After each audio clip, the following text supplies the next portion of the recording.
had a lot to build from. And, like we talked about a lot last week, it's always nice sometimes to face a little bit of adversity early in the year before you kind of get into the meat of the schedule. And then I'll tell you what, we faced quite a bit of adversity last week, Coach.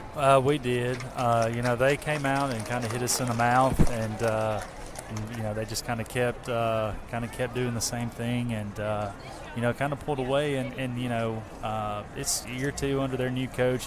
He kind of finally figured out, midway through the year what they were good at. They did really well, and so tonight, we got to turn around and just continue improving. Fairview's going to do a lot of the same stuff as Possible did. So we're going to head right here into a moment of silence before the national anthem.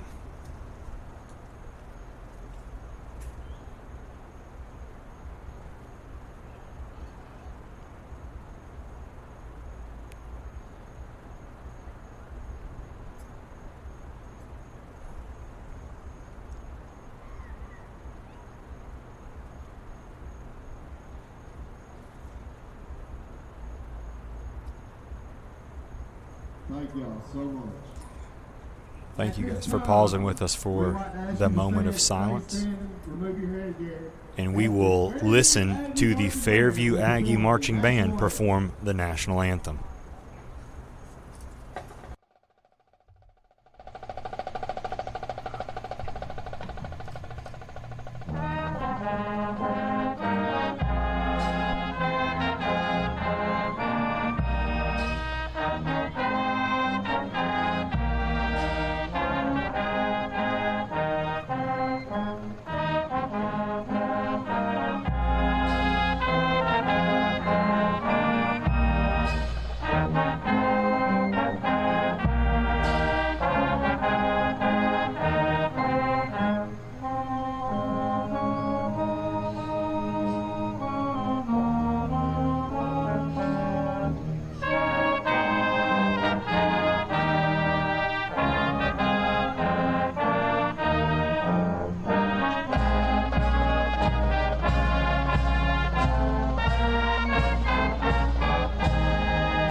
Thank you guys for pausing with us for that moment of silence in the national anthem.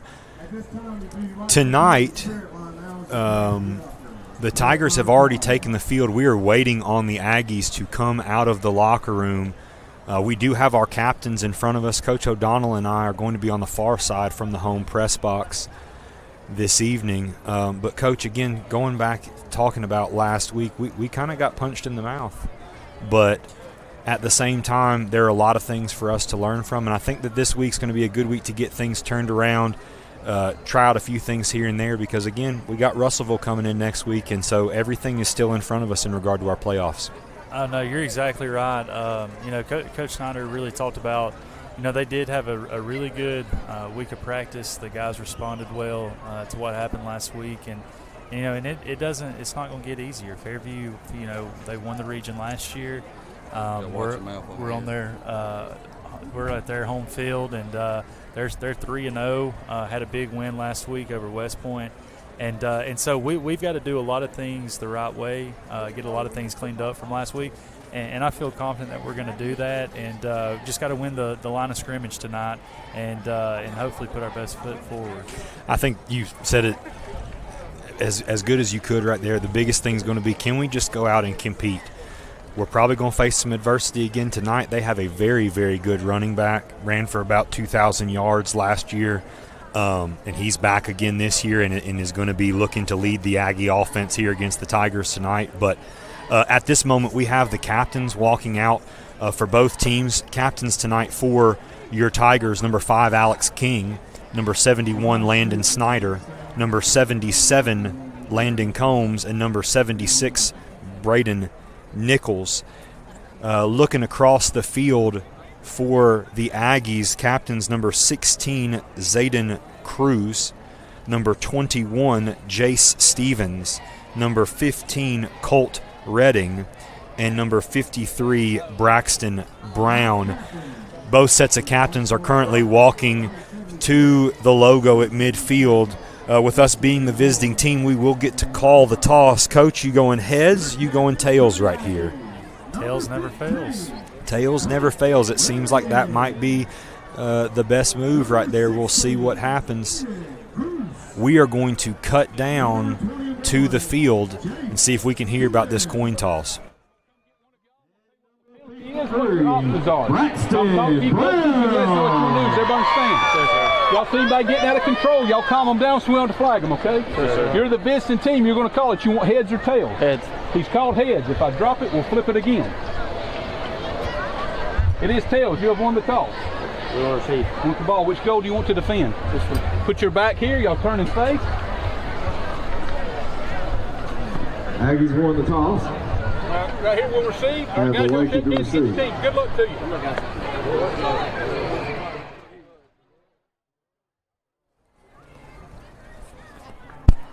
Interesting choice right there. So the Tigers call heads. They lose the toss. Fairview wins it. They elect to receive the ball. A couple things can happen right here. After a fast start by Priceville last week, maybe the Tigers could get things going defensively and set the tone early on, but I always like the opportunity to get the ball back after halftime when you make those adjustments and see how that first drive goes. I think it's going to be a great night here for the Ardmore Tigers. Oh, no doubt. And I kind of equate it to with basketball, in a situation much like Priceville did last week. They went down, scored, went into halftime, got the ball coming out, and was able to score again. And it's kind of like just getting the ball. I mean, you don't have to defend again. You get the ball back. And so sometimes that's what goes in the coaches' minds. They want to try to get, that double possession without having to defend. And so I feel pretty confident. I'm excited to see our defense. I think they're going to fly around out here. And I think that it's going to be a very physical game. And I'm excited to see how our guys respond and how the defense comes out tonight. And if they start to key in on the big running back number 14, is Fairview still try to go with their bread and butter, or they try to throw it around a little bit? So it'll be a good little chess match to see what we do defensively against their offense and see if we can combat what they do really well. It will be. We will be kicking off from left to right for us, but it will actually be right to left from the home press box. We will be defending the end zone nearest the locker rooms and entrance to the field. We are still waiting on the Aggies to hit the field, and here they come out of their inflatable F with the two Aggies. A lot of fire extinguisher smoke going on right here. Looks to be youth night, the youth leading them out. Good to see. Nobody has tripped yet. That's always a big thing, Coach. Nerves for me. I'm just walking out of a dugout on the baseball field, but you never want to trip or catch yourself. That grass monster sometimes will get up and grab you, and next thing you know, you're on the ground. And I am the guy that would trip and fall and allow everybody else to do the same thing. So I know how big that is. So I always do that as we take our steps up and down on Friday nights. I'm definitely checking my feet, making sure I don't miss a step and fall. So they kind of got it out and got going. Big crowd tonight with their youth. We brought a big crowd, and that's a good thing. Ardmore, we're going to have a lot of people, and we got a lot of people down here supporting us. So we're excited for that and excited for another week of high school football. Yes, sir. Alejandro will be on. Alejandro will be on doing the kicking for the Tigers here at their 40-yard line. Back deep to receive for Fairview, we have number 15, Colt Redding, and number 8, Rex Chandler.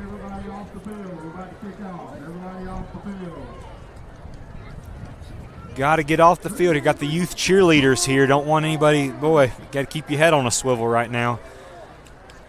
Interesting to see what Alejandro does here. Coach, it doesn't look like he's going deep to kick it deep. Maybe we're going to be seeing another pooch kick here. We've had some success with that.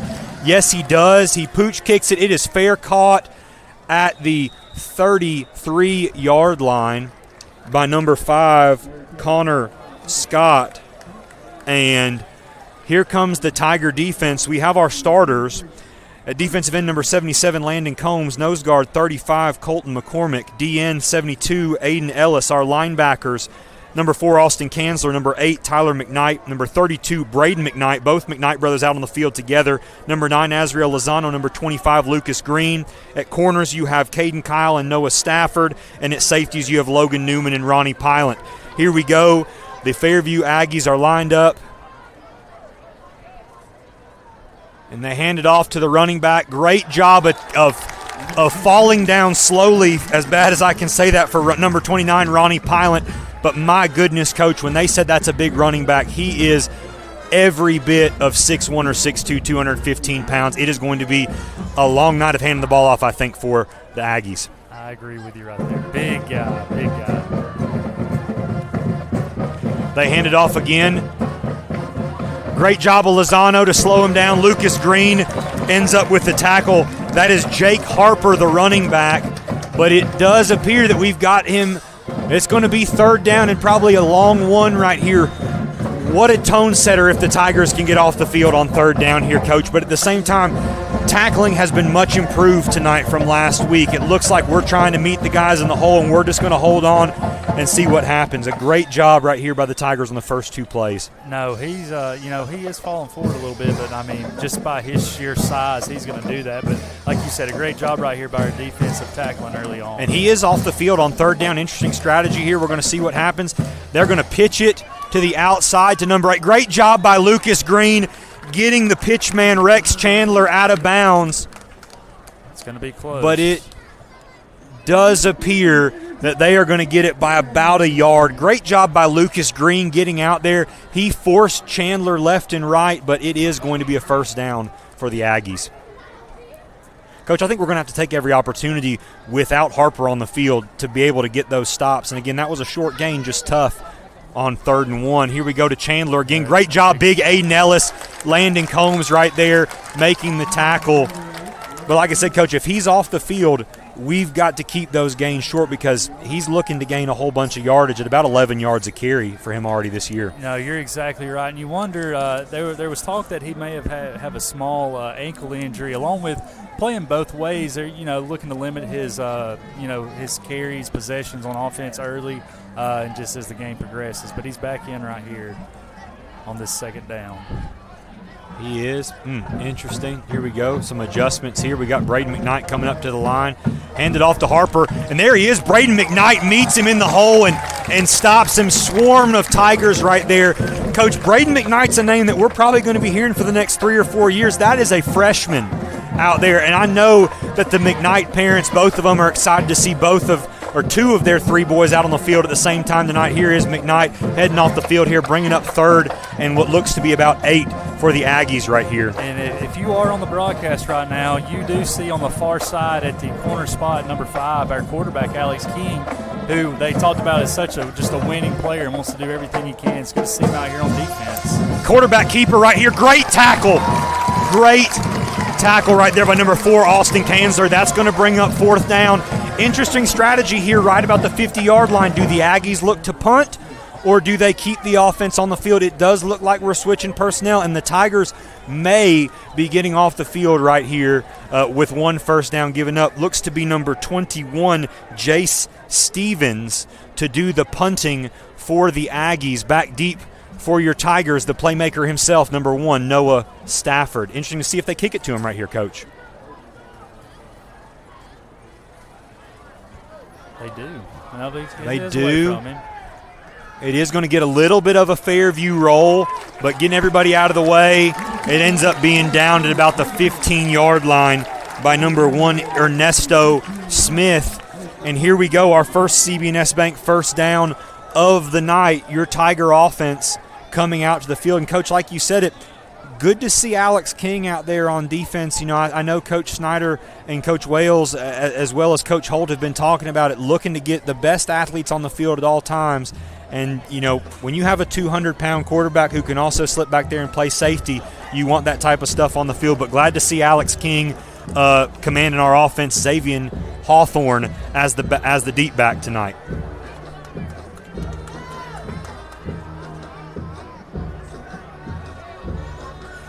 Pass is complete to number 43, Jack Rush. Rush does turn it upfield, gets about 2 or 3 yards, tackled by number 14, There he is, Mr. Jake Harper himself. But good to get Alex's first pass there under his belt and gain some positive yardage for the Tigers. And starting for our offense, tackles number 67, Braden Billions. Right tackle number 75, Will Seabolt. Center number 71, Landon Snyder. And guards number 77, a new person starting tonight, Landon Combs. And number 74, senior Brady Certain. Great pass right there. Again, interesting strategy right here. They're playing off Noah Stafford. King makes an easy completion to him. Tackle's going to be made right there by 21, Jay Stevens, bringing up 3rd and short. Coach, I'll let you finish the starting lineups for our skill players. And then you got the quarterback, number 5, Alex King. Running back, number 6, Xavion Hawthorne. And receivers, number 13, Caden Larson. And the one who just caught that last ball, number 1, senior Noah Stafford. So, yes, we do have some switches tonight. Landry Rubley is out. Not sure what is going on with him. Heard it might be a little bit of a concussion from last week. Obviously, you don't see the second half of our two-headed monster, Javian Riddle. He is out tonight as well. But I do love when Xavier Hawthorne runs the ball low to the ground, and that is going to be a CB&S Bank first down.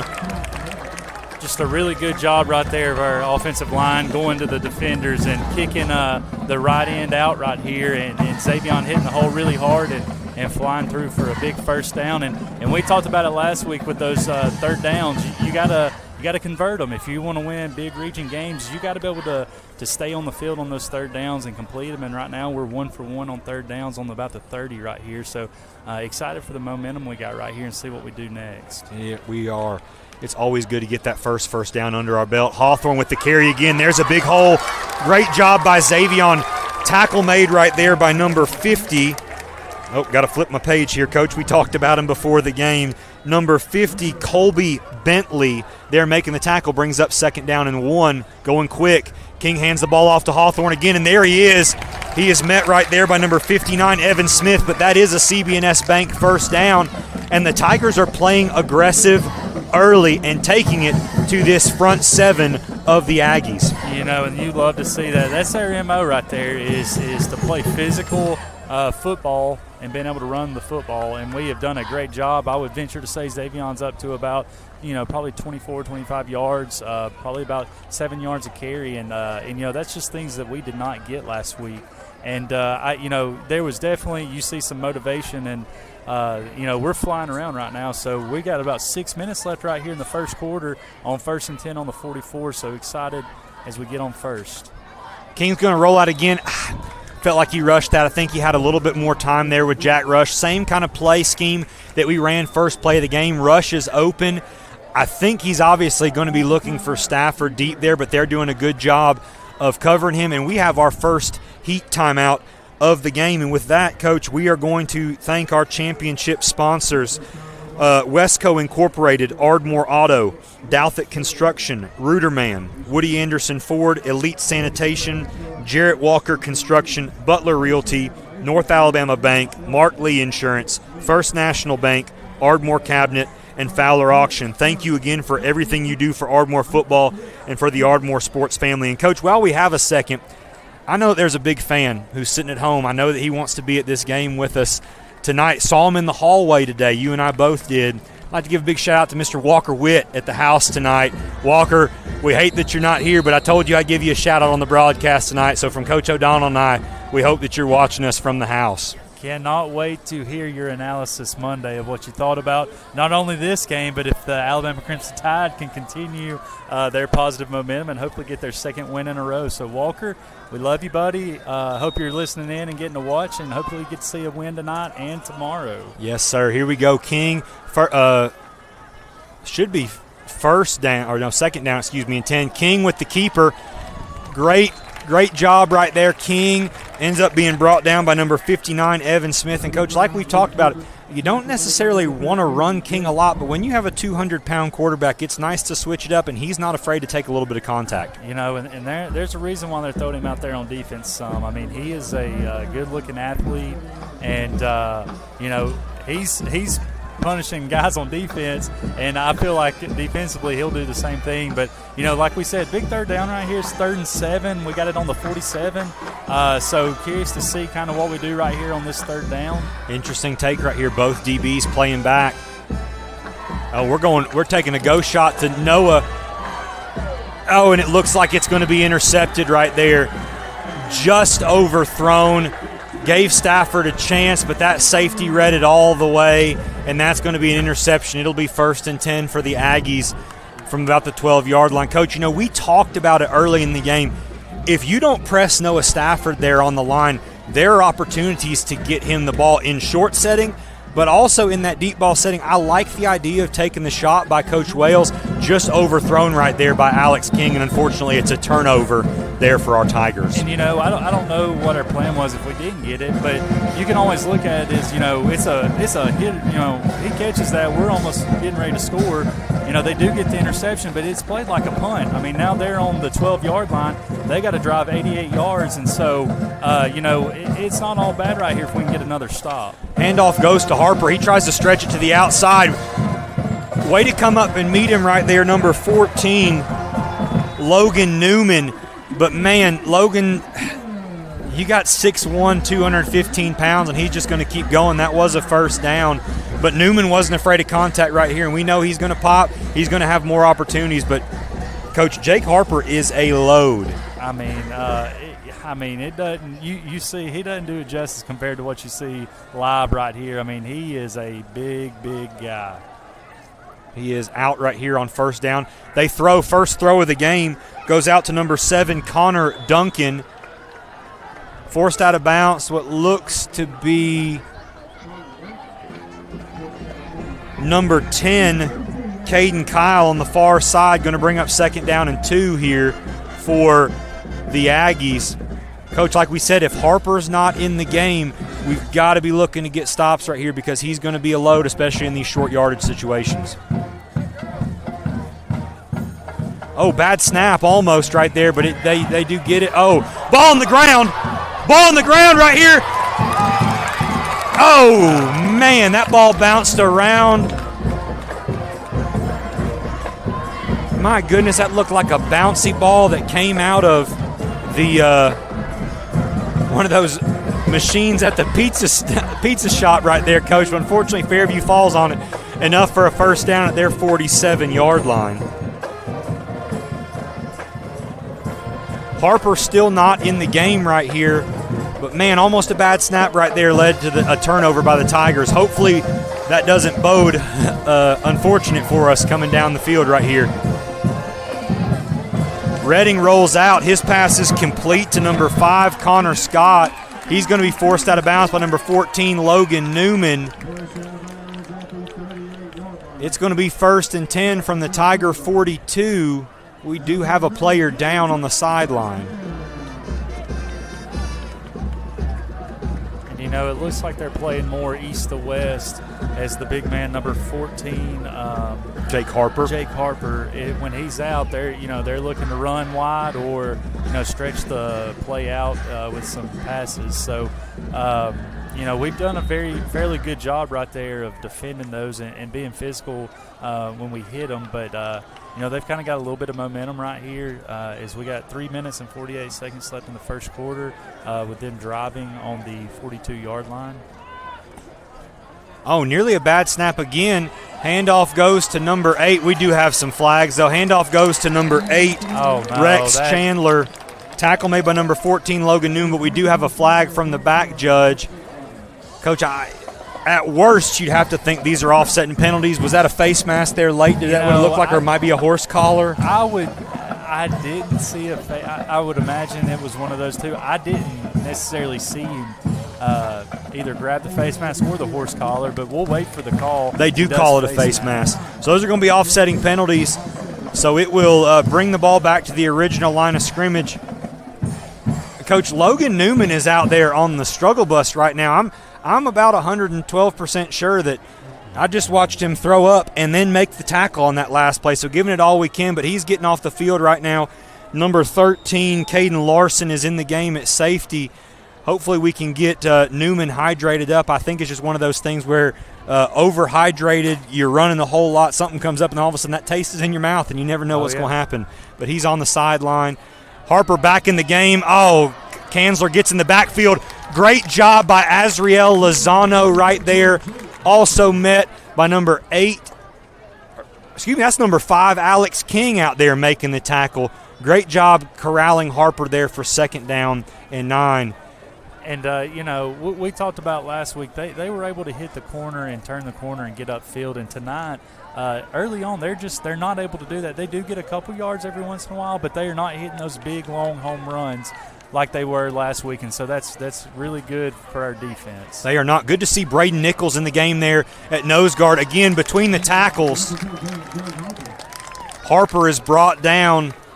Lucas Green makes the tackle right there, assisted by Tyler McKnight.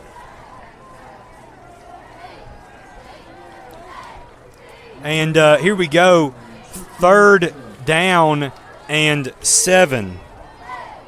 And again, as you see, Landon Combs has come on and played offense a couple times, so it's been able to be good to shuffle in, number 76, senior Jeremiah Nichols, to be able to play kind of the nose guard position, to get him a couple blows so that he can go both ways. So we're in tight right here on this 3rd and 6. Harper's out there looking to throw the ball. They look to go deep. Oh, and pass is incomplete. Great job of defense right there by Caden Kyle. I think even if he pulls it down, Kyle's there for coverage to make it a tough contested catch. At 2:02 left to go in the first quarter, that's going to bring up the first decision really for Fairview, kind of in that in-between. Too short to really punt, too long to go for a field goal. So here we go. It looks like the Aggies' offense is going to stay on here on 4th down. That's so big right there for Caden. They see he comes in right there for number 14, and they were going to want to pick on him, and so he made a good play, made a good hit on the ball right there, and so now they're going to punt it right here, and we're going to be able to receive the ball back. They are. Great pressure, and what a shank. My goodness, Tigers are going to get it. It was probably at most was about a 10-yard punt. It'll be a CB&S Bank first down for your Tigers from the 29-yard line. Coach, this first quarter is flying by. We really hadn't had a whole lot of penalties other than that offsetting one. We've only got 1 minute and 56 seconds left in the game, and you've got to think up until this point, both the Tigers and the Aggies kind of feel like things are going well. The ball is moving here and there, no points on the board, but it does look like it's going to be a war of attrition, and we're going to see who breaks first. Us along with them have a lot of guys going both ways, so the conditioning, is going to play a big role tonight. Is it still, it's not hot, but it's still going to be a little muggy as we play this season early in September, and so just kind of see who's well conditioned here the rest of this game. Yes, sir. King takes the snap, hands it off to Hawthorne, who looks to get to the outside, met by number 21, Jay Stevens, just behind the original line of scrimmage. Saw what Xavion was looking to do. Man, if he could have gotten north and south just a hair quicker, I think he hits that hole. But I still think the run there to the right is there if we want it. But that's going to bring up 2nd down and long. I like King throwing the football here. Obviously, is he going to feel comfortable doing that after that interception on the last drive? We're going to have to see here. We are in that questionable field position range where we really need to get a first down, maybe 2 here. Hawthorne with the carry. He is met in the backfield, looks like by number 50. That is going to be Colby Bentley, and that is going to bring up 3rd and long, and you've got to think King's looking to throw the ball here. As you see, again, a new guy, not a new guy. You've heard him a lot on defense. Number 21, Jalen Smith. He's going to come in to tote the rock right here. And with 47 seconds left and 18 seconds left on the play clock, we're not in any rush. You can tell this is going to be a field position battle. And right here we're looking to see what we do offensively. Again, 7 seconds on the play clock. King takes the snap, rolls out to his left, throws the ball up just over the head of Noah Stafford. Great coverage right there by number 21, Jay Stevens, and that'll bring up 4th down. And for the first time tonight, Gabe Alejandro will be on to do the punting for your Tigers. Now, Coach, I know that we've joked about it, but we have had 3 kickoff returns in 3 weeks. 2 by the Tigers, 1 by Clements in game 2. Tiger special team's been a little bit up and down right here. First real test for our punt team as we have number 5, Connor Scott, and number 16, Zayden Cruz, back deep to receive. Oh, Cruz tries to muff the punt right there. Number 15, that is Colt Redding.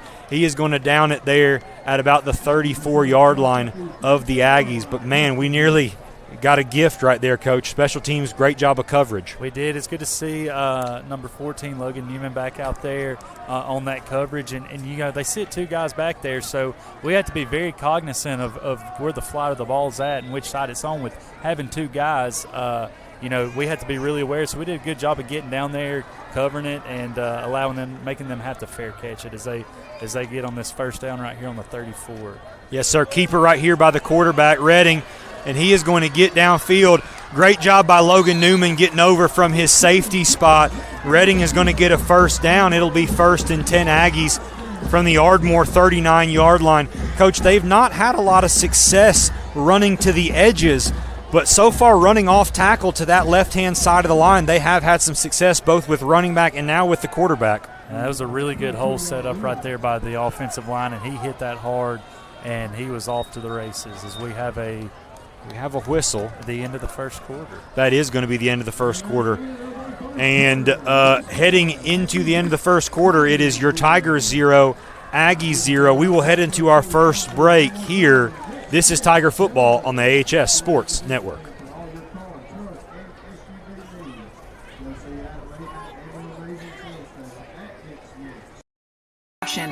The temperature isn't the only thing soaring this summer. Call Ardmore Telephone Company today and upgrade your internet to move faster than ever. If you're a current customer, we'd love to discuss our internet options so you can connect to everything you need. Give Ardmore Telephone Company a call at 800-830-9946 today. Fiber is not available in all areas.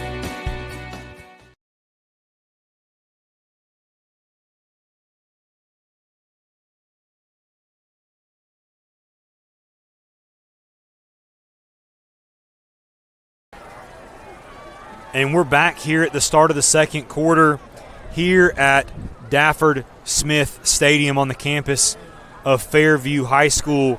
Your Tigers will start on defense from their 39-yard line. Coach, we were talking about it. They haven't had a lot of success on the outside, but they have had some success between the tackles. Tell me what you're seeing from our perspective that maybe the Tigers can make some adjustments here in this huddle shortly before we start this second quarter. I think we've done a really good job so far of not over-pursuing and kind of playing sound football on defense right here and just not letting them get outside, but also when they have to turn it up, we do have guys there tonight. And when they meet them, I mean, we're hitting them, and they're not falling forward. And so we've not allowed those big home run plays that kind of plagued us last week. And if we can continue to do that, we're going to give ourselves a really good chance right here in this game. And so as the second quarter gets started, just looking to continue to just play really sound right here on the defensive side of the ball. Harper back in the game. He does get the handoff. He is going to get to the outside. Great job really right there by number 5, Alex King. And, you see King stand next to Harper. Coach, we talk about Alex King. He's about 6'3", 6'4", 200 pounds. Harper makes him look small. I think he's every bit of 215, 220, and it's a great job of King to come meet him like that and bring him to the ground. I mean, just a physical play right there and a great tackle. And I can't tell you what that does for the momentum and the morale of the team when you see your quarterback sticking his head in there and hitting the biggest guy on the field like that. Redding with the keeper. He looks to run between tackles. He gets brought down right there by number 9, Azrael Lozano, cleaned up by number 29, Ronnie Pilot. Looked to be bent a little bit awkwardly, but, Coach, I think he may have just spun on the knee, thankfully, because you don't ever want to see an injury or anything like that, regardless of the teams, but it is going to be 3rd and 1 here, and we've got a minute of football in this second quarter underway. Both teams right here not in a big rush. Look for a quick snap right here. Harper gets the ball. He's going to run between tackle. He's going to pick up the first down. And, Coach, that's going to be the one big thing. If Harper's on the field in those third and short situations, expect for him to get the ball. And, man, it's just going to be tough for him. And here we go. We have a Tiger down right here, Coach. And with that, we're going to head into a break here really quickly as they take a look at our Tiger who is down.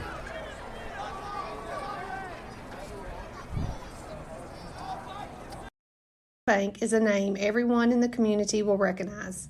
We see it in our schools, in our parks, and in our homes. First National Bank is proud to help make our community great.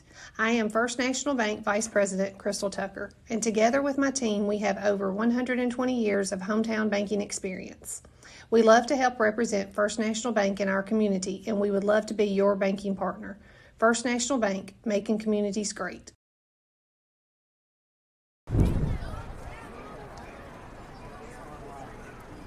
Ladies and gentlemen, we are back. They are still tending to the down Tiger here on the field. We will hopefully be back to action here quickly. But, Coach, as it has kind of become tradition here this season, we're going to hit to our trivia question. Coach, I'm going to hand it over to you.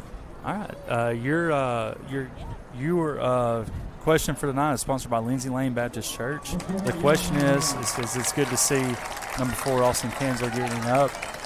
Prior to tonight's matchup, how many times have your Ardmore Tigers and the Fairview Aggies faced each other on the gridiron, and what is the Tigers' record? Again, prior to tonight's matchup, how many times have the Tigers and the Aggies of Fairview faced each other on the gridiron, and what is the Tigers' record? Again, this question tonight is sponsored, as it is all season, by Lindsay Lane Baptist Church. We will give you guys a little bit of time to think on that as Fairview's breaking the huddle back onto the field to get the ball on this 1st and 10 on the 26, as you guys think on that question for a little bit. Coach, I know you and I created this question ourselves, and we had a lot of looking up to do. Unbalanced line right here. They're going to run it to the right. Great job by Tyler McKnight meeting Harper in the hole. Brings him down after a gain of about 4 or 5. And I know that, Coach, we shouldn't really get excited about only seeing Harper gain 4 or 5 yards here, but when you're averaging 11-plus yards a carry coming into this game, anything under that is a win for your Tigers tonight, and you're hoping that you just keep hitting him and keep hitting him and keep hitting him. Looks like that left ankle may be bothering him, Coach. I know we talked about that. Yes, he's slow to get off right there.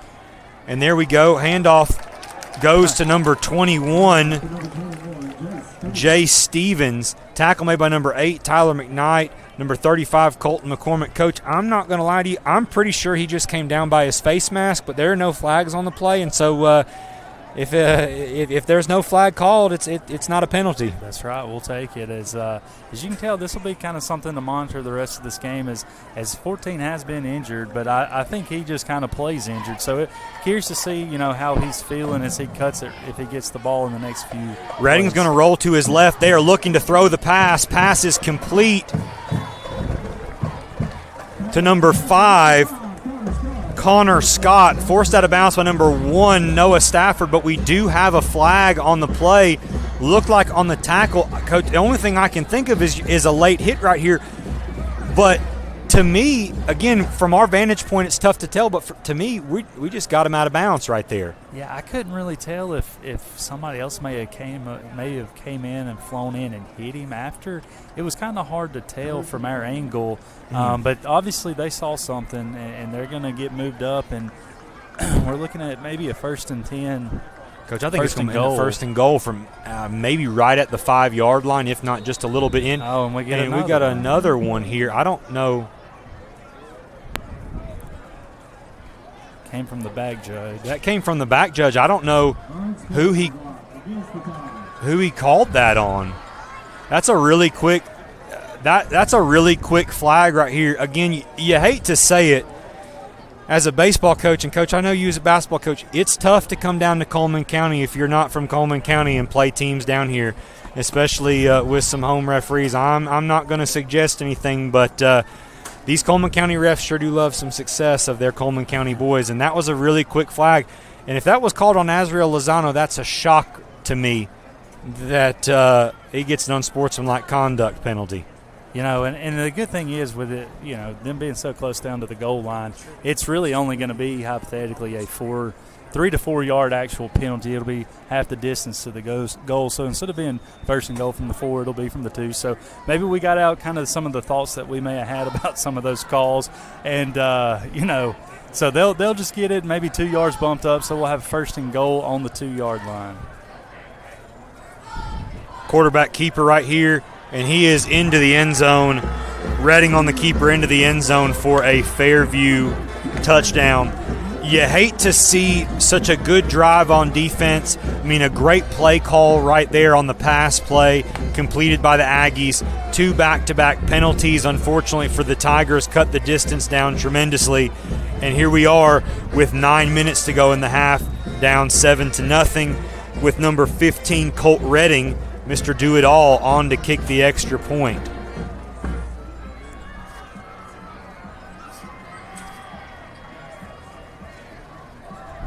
.11 seconds, 10, 9.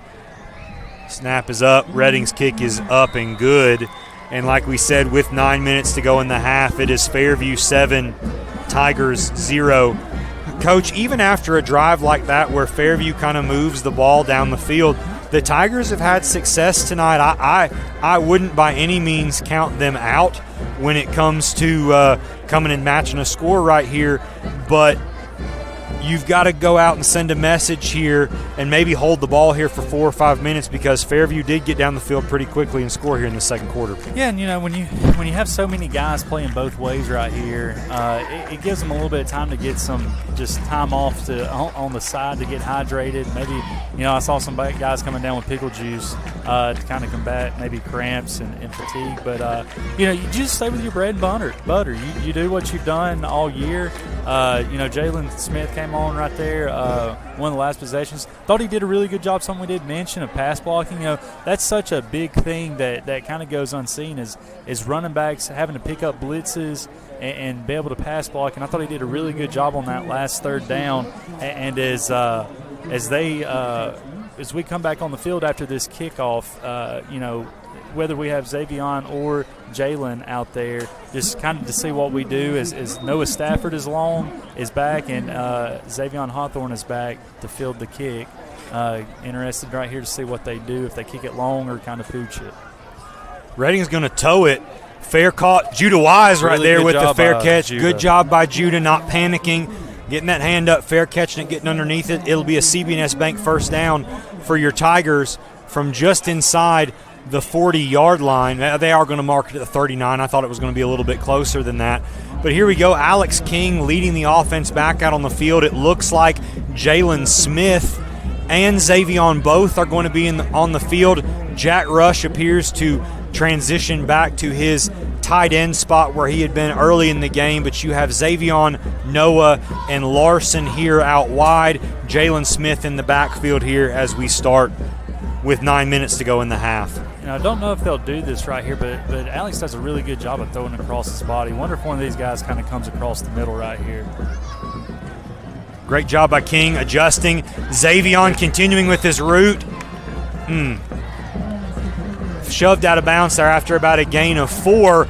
Great job by King. There was a presence in the backfield. He didn't panic, sidestepped him, kept moving to his left, got the completion to Xavion, and we got some positive yards, which is a great thing on first down. Maybe only 3. Thought it was closer to 4, but maybe only 3 yards. 2nd and 7 here. Yeah, really good job right there, Xavion, bringing that in and getting upfield as we face this second down with Jalen Smith now in the backfield. And again, our 3 receivers, or 2 receivers and Xavion out wide. Jalen Smith will run the rock. Great job of running by him, but man, what a job in the hole right there by number 59, Evan Smith. Wrapped him up and said, "You are not going anywhere." Got back to the original line of scrimmage. Oh, maybe gained a yard. Going to bring up 3rd and 6. Coach, like we said, the biggest thing in this game, I think, when you're in these field position battles is going to be winning the third downs. And here we go. The Tigers looking to win third down here from about the 37-yard line.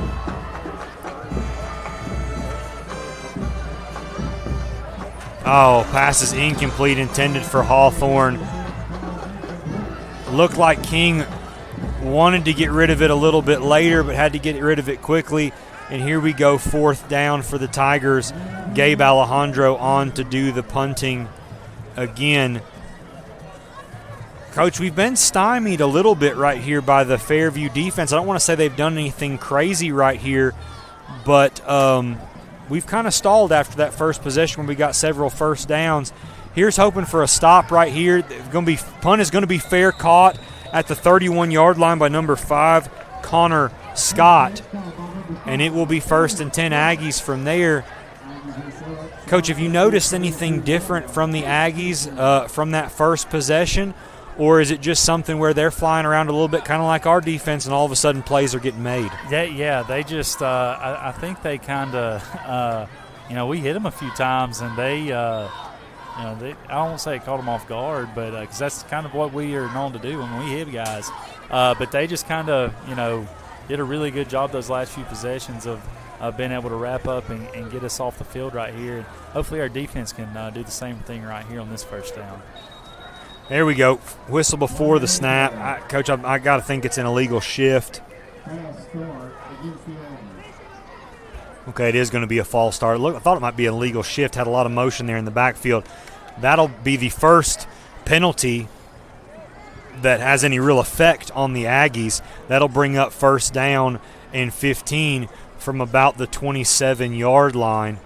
Coach, again, Harper's off the field here. We've got to be able to get some stops. Big Aiden Ellis is clogging some holes there, but they're running away from him, hoping to see these linebackers flying around and getting in these slots and making a stop here. Looks to be a pass play here. He's going to keep it. Sticks his foot in the ground. Great job by Tyler McKnight. Redding sticks his foot in the ground. McKnight meets him after about a gain of 5. Okay, so we're back to the original line of scrimmage, brings up 2nd down. They were looking to pass again, kind of that 3 technique where we're running 3 receivers on that side, a low, a middle, and a high route. And a great job in coverage there by our defensive backs. And here we go. Harper is in the game. Handoff goes to Harper. Uh-oh. He sticks his foot in the ground. Great job of Logan Newman holding on for dear life, but there's what we've been worried about right there from Harper. When he gets a head full of steam going north and south, he is just a load to bring down, and he breaks 2 tackles as he gains about 25 right there for the Aggies. Brings up 1st and 10 for them from the Ardmore 42-yard line. I know there may be Auburn fans out there that hate when we use Alabama examples, but, man, he gets going, and he kind of looks like Derrick Henry with his size, just getting downhill and just falling forward. I mean, just a really good run right there. He really does. Handoff's going to go right here to Jay Stevens with Harper lead blocking. That's going to be another thing. Harper obviously playing linebacker on the defensive side, not afraid to take contact. Tackle's going to be made there by number 8, Tyler McKnight. Man, he's flying all around the field this evening. Going to bring up 2nd down and 5 here for the Aggies. Yeah, Coach, I'm sure those Auburn fans that listen to us hate for that reference, but this is probably the biggest high school running back that I have seen in my 10 years of teaching and coaching. I don't know where he will be going to play at the next level, but I'm sure he will be playing somewhere at the next level here next year. Harper gets the carry. He's to the outside, Coach, and unfortunately he's going to get to the end zone. Nope, they are going to mark him short. He is going to be forced out of bounds at the 2-yard line, and that is going to be 1st and goal for the Aggies from there. He'll make he makes his 1 or 2 steps and moves and puts his foot in the ground. When he puts his foot in the ground, the burst of speed he has, and if he gets going, he's going, and it's hard to get him down. And another big run right there by 14 as they go back to him. There he is, Harper. He is brought down, but just getting inside the end zone here for a Fairview touchdown.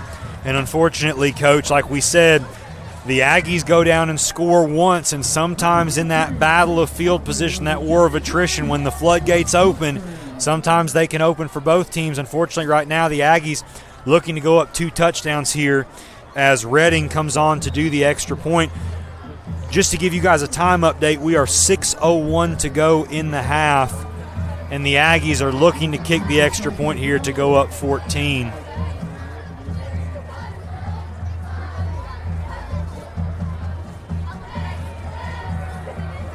Reading's extra point is up, and it is good. And like we said, with 6:01 to go in the half, it's Aggies 14, Tigers 0. Coach, I think the Tigers this week have been playing a lot better than what we saw last week against the Priceville Bulldogs.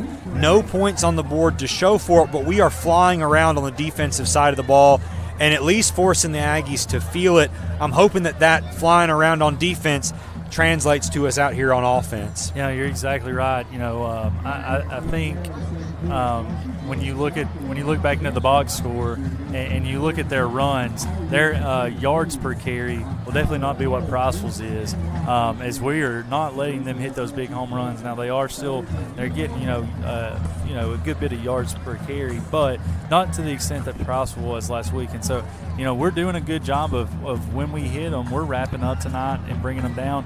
And unfortunately, sometimes when you get a running back to the level of number 14.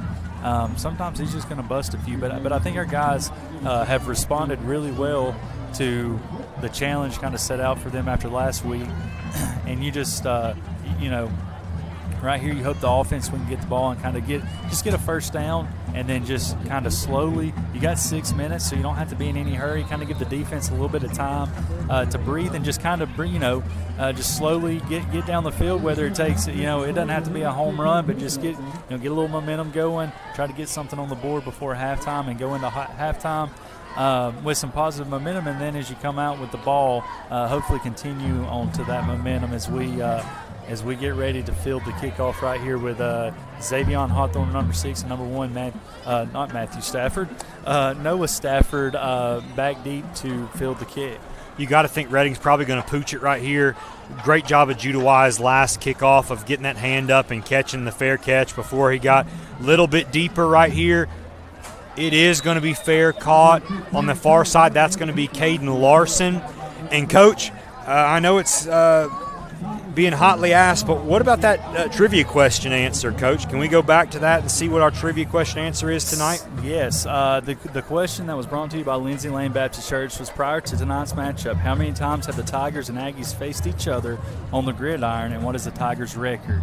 If you answered 7 times, that is the correct answer. They have met 7 times, and your Ardmore Tigers are 3-4 with their last win coming in 2004. So obviously we played a little bit more here recently, being in the region, but the answer is 7 times with a 3-4 overall record. We thank Lindsay Lane Baptist Church for that question this week. Great run right there by Jalen Smith to get us started on offense. Man, is he a load when he gets going north and south.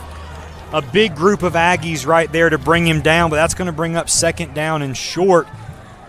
Coach, we talked about Jalen a lot the first 2 games on defense, but, man, he can run the ball as well, and the Tigers jump right there. That's going to back us up 5 yards. But how about Jalen Smith right there running hard and just carrying some bodies with him as he's trying to get to that first down? A lot of teams, they don't really have one running back that they can say, hey, this is our bell cow. And we got 3 guys that we can throw back there that run the ball really hard and do a really good job. So with our bell cow kind of out tonight, it's good to have Xavion and Jalen back there to be able to take some carries. Jalen runs it again. It looks like he's brought down at his ankles, and unfortunately we had an offensive lineman down there as well. That's a tackle made right there by number 42, Alex Garcia. That is going to bring up 3rd down. You just hate to see an 8-yard run like that get stymied by a penalty. You back up, and then obviously you get right there to the line of scrimmage, whereas if that's 2nd and 1, you might get that first down just out of pure luck. Right there, you maybe stick that ball out, boom, we got the 1 yard, and we got that first down. We're rolling now here. Another tough 3rd down for the Tigers. We do have single coverage out here on the near side with Noah Stafford as we hand it off to Xavion right here. He's breaking free. Looked like he was going to break free right there, met in the backfield by number 42. Again, that's Alex Garcia, and that's going to bring up 4th down. Ladies and gentlemen, we are going to be joined after halftime by Coach John Zerbel here on the broadcast. So y'all get ready. You never know what you might hear. You never know what might be said, but he's going to come on with us. We'll thank him for joining us tonight on the road as the Gabe Alejandro on to do the punting. he does need to know that our one rule is no Auburn Tigers references. Here we go. Redding fields the punt. He is going to have a great return right there. And, wow, that is a cannon from the back judge to throw that ball there at the 40. I think they're going to call that a late hit, Coach, but at the end of the day, I don't think anybody actually hit him on the ground. I think they called block in the back, actually. Is that what it is? Oh, okay. I think he may have called a block in the back. Okay, I was going to say, it came in the area where it might be a late hit, but he threw that thing about 15 yards. That's a great throw from the back judge. So that'll actually back the Aggies up to the 50-yard line, and the Aggies will get the ball with about 4 minutes left on the clock. Would be a great job to get a stop right here for your Tigers, especially us getting the ball coming out of halftime. Here we go. Redding takes the snap. He throws the ball out. Here we go. Another penalty flag. Here we go. Another penalty here against the Aggies. That's going to back them up 5 yards. So it'll be 1st and 15 from now the Fairview 45-yard line. And let's see here with a long 15 yards to go whether the Tigers can get a stop, because we are in that awkward position of the field, Coach, where maybe you go for it on 4th down. Maybe this is 4-down territory. Maybe it's not, especially with the way the Aggies' offense has been running these last 2 drives. Redding takes the snap. He pump fakes. They're looking to go deep, but he's got a lot of grass right here to go. Yeah, and that's a great job. That's a great flag right there. Redding's going to be brought down after gaining the 1st down, but that is going to be a block in the back penalty right there. Good to see Austin Kanzler, I think, back out there on the field. Kanzler kind of looked like he stuck his foot in the ground and slipped, and by the time he got ready to go again, block in the back, and that's going to back the Aggies up even further. Kind of the benefit of a penalty flag yet again on a well-designed play there by the Aggies. Yeah, they were looking to hit the wheel route right there, and number 10, Caden Kyle, did a really good job of staying where he was supposed to be at and being able to pick the guy up as he kind of came off the wheel and allowed them not to make that throw. And so, they were forced to scramble right there. It's a really good job by our secondary right there. And that was a few things that Fairview did really well last week, was when they did pass it, they were extremely efficient in the way that they were able to pass and score off some of their passes. Redding again. Here goes the handoff to number 8, Rex Chandler. Chandler is going to get back to about the original line of scrimmage. And, Coach, we've talked about him for 3 weeks now. We know Logan Newman's not afraid to throw his body around. Great job of tackling, hitting the guy in the hole right there, and Newman stopping him after a gain of 9. Brings up 2nd and 11 here for the Aggies. Looking to pass right here. Short pass is complete from Redding. He's going to get out of bounds. Great job of the Tigers right there pulling up as he gets out of bounds. No penalty flags. We have had kind of a quick trigger here in Coleman County tonight. That's going to bring up 3rd down and 3. And, Coach, unfortunately, here he is, Jake Harper, back on the field in a 3rd and short situation. I'm assuming if everybody in the building and the broadcast is wondering, that's who's going to get the ball. Yeah, don't really have to be pretty right here as we do an option, and it does go to him, and he is down the sideline. Great job of Caden Kyle thought he was going to get him down. Great job of finishing that right there by Braden McKnight. He's going to be brought down just inside the 10-yard line. But, Coach, while we have just a quick second here, while the Aggies are they're going to go quick. Redding gets this. Direct snap right there to Harper. Big Aiden Ellis gets him. Yeah, you're not going anywhere right there, big guy. I know you may be 6'3", 215, but that's 6'8", 320. And when he gets those bear paws around you, unfortunately, you are stuck. That's going to bring up 2nd down and goal here from about the 4-yard line. Coach, while we have a second here, would you like to go through our sponsors for the 2025 season? Yes, we would like to thank our championship sponsors that'll make this possible. Wesco, Ardmore Auto, Douthit Construction, Ruderman, Woody Anderson Ford, Elite Sanitation, Jarrett Walker Construction, Butler Realty, North Alabama Bank, Mark Lee Insurance, First National Bank, Ardmore Cabinet, and Fowler Auction. We thank you for your support of Ardmore Athletics and Ardmore football. Harper's going to get the ball. He is, I thought he tripped and I thought he two-hopped into the end zone. That's a great job by Azriel Lozano getting him tackled, but he is going to get the ball across the line for an Aggie touchdown. The one thing, you don't ever want to give up a touchdown, but they were able to get it early and they didn't bleed a lot of clock off, so there's still 2:10 left. As we might try to get we have all of our timeouts, so maybe look to try to go down the field and try to score a touchdown right here. We do have some time left on the clock to be able to do that, as we await them to kick the extra point right here with 2:10 left in the second quarter, and they score 21-0 Fairview over your Ardmore Tigers. Coach, any type of points right here would be great. Even if we just go down and we can kick a field goal. Alejandro's got the leg, I think, from at least 40 or 45 yards. Would be great to get some points, go into half, make a few adjustments. Again, have not played poorly. Jake Harper's just a load, and when he breaks through into that secondary, it's going to be really hard for our defensive backs, who probably weigh about 150, 160 pounds, to bring down that 220-pound running back. Yeah, and you as you've been able to tell, like he, once he gets going, we're having to go with his knees, which we're bringing him down, but sometimes that. He does hurdle sometimes, and he's able to get open. But, we have done a really good job of wrapping him up. And in comparison to his yards after contact, what you probably see throughout the year and what you see tonight, I think our defense has done a really good job of being able to wrap him up and kind of keep him contained with his yards after contact. And, right here offensively, you got to, still run the ball.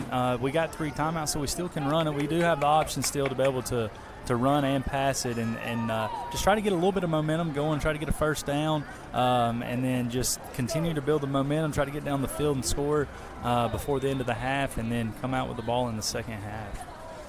Yes, sir. Redding on to do the kicking. He seems to be the do-it-all guy.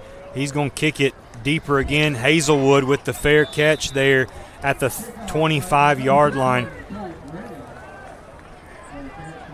Coach, I think that there's going to be an opportunity here. If they continue to kick it short and the right person receives it, we may be able to get a little bit of a return. I obviously know, those up men aren't used to catching the kickoff every time that we've had it get back there, but there was some green grass there. I mean, anything to get a little bit better field position would be nice right there. We'll see if they make that adjustment on special teams coming out of the half, but here we go. King leading the offense out. You have Larson and Stafford on the far side, and you have Xavier Hawthorne back there at the back. Jack Rush at B-back. Jaden Dorning, again, just mispronouncing people's names. Jaden Dorning out there at tight end. That pass is going to be short, intended for Larson. Coach, I think King could take a deep breath right here. I really think he's been pressing these last 2 drives, trying to do a little bit too much.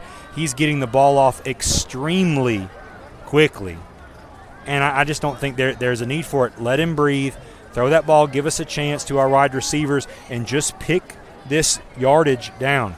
Yeah, still right here on second down, you got the option. You can play it kind of 2 different ways and hope to kind of catch them off guard. And if you still run it and don't pick up a lot, you force them to have to use the timeout to stop the clock. But, as Xavier comes in motion right here and takes the handoff, way to get up the field. Great job by Xavier to follow his blocks. Tackle's going to be made right there by number 55, Joseph Harbison. Timeout. Okay, so Fairview. Timeout. So they are going to take a timeout right there. That we are just under 2 minutes to go in the half, 1:57 to go. And to be honest with you, it's going to be very interesting to see what the Tigers do here. 3rd and 5. Thought that was a really well-designed play. Xavier followed his blocks. You got a couple things you can do here, but you have to assume if you don't get the first down here that Fairview's going to call a timeout, and Coach Snyder's going to be left with a decision pretty deep in our end, the way that Fairview's been moving the ball. I got to think you punt it, but I guess it depends on where the spot's going to be, whether Snyder decides to go for it here before the half. And, with 1:57 left right here, I would assume they're expecting us to run it.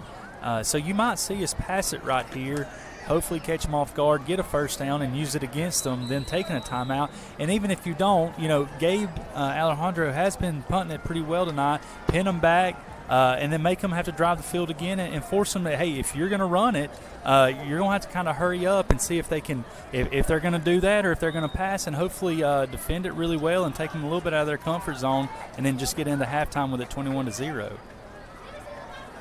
King takes his time. Great job by Larson right there. Pass is complete for a CB&S Bank first down. And again, Coach, we talked about it. When King pauses, breathes, makes the throw, he can make every throw out here on the field. I think he gets rushed on occasion, starts pressing. That's a big first down here as the clock is ticking, 1:42 and counting here to go in the half. And here we go. You see King, he has taking his time. He makes that completion to Larson, who is just a great athlete and compliment out there on the outside to Stafford. And here we go, CB&S Bank first down from about the 42. Hawthorne comes in motion. King is going to keep it, follow his blocks, and there's a lot of green grass. Great tackle right there by number 5, Connor Scott, because I think that King was off to the races if he doesn't get that ankle right there. And, going back to the third down, if I'm Fairview, I don't take a timeout. I try to see if we're going to just take it into the half. You're up 21-0, and then make us come out down 21-0. But they take a timeout, gamble a little bit. We get the first down, and then we do a really good read option right there with Alex keeping it. And now we're on the 47-yard line with 1:18 left with a lot of timeouts. And we've done really well in the 2-minute this year. And so now we've got a little bit of momentum, and hopefully we can continue to execute. I would say, our offensive line has done a great job pass blocking tonight and giving Alex time. Our receivers have done a really good job of catching and falling forward. And so now, you got a 1st and 10. We've passed it one time. We've had a quarterback keeper. So we've kind of kept them off balance on this drive. We've done a really good job of doing both. And then with the timeouts, you got a lot of options available now at your disposal as you continue on this drive on the 47, and hopefully we can get something either in the end zone or through the field goal post going into halftime. But great job right there by Alex. Great job by the offensive line. Our receivers catching it. It's great to see this drive going. Hopefully we can finish it out strong going into halftime right here. Yes, sir. 1:18 seconds left on the clock. Tigers just used their first timeout, so we have 2. Fairview has 2 as well. Oh, 1, I'm sorry. And here we go, see what King does. We have some motion here to the left side. King is going to roll left. Passes, tough luck right there. King was stretched to the outside. Coach Jake Harper got in the backfield quickly, and I think that altered King's plans. If he had just a second longer, I think Jack Rush makes that catch and is upfield for a few yards after catch. Yeah, and again, that would have been big. He's catching it very close to the sideline, gained some yards, be able to get out of bounds. So good play calls right here. Got some good routes going. Hopefully we can execute it this time on second down. Hopefully catch the ball, get upfield a little bit. But, I kind of like what we're seeing right now out of our offense as we continue on this drive.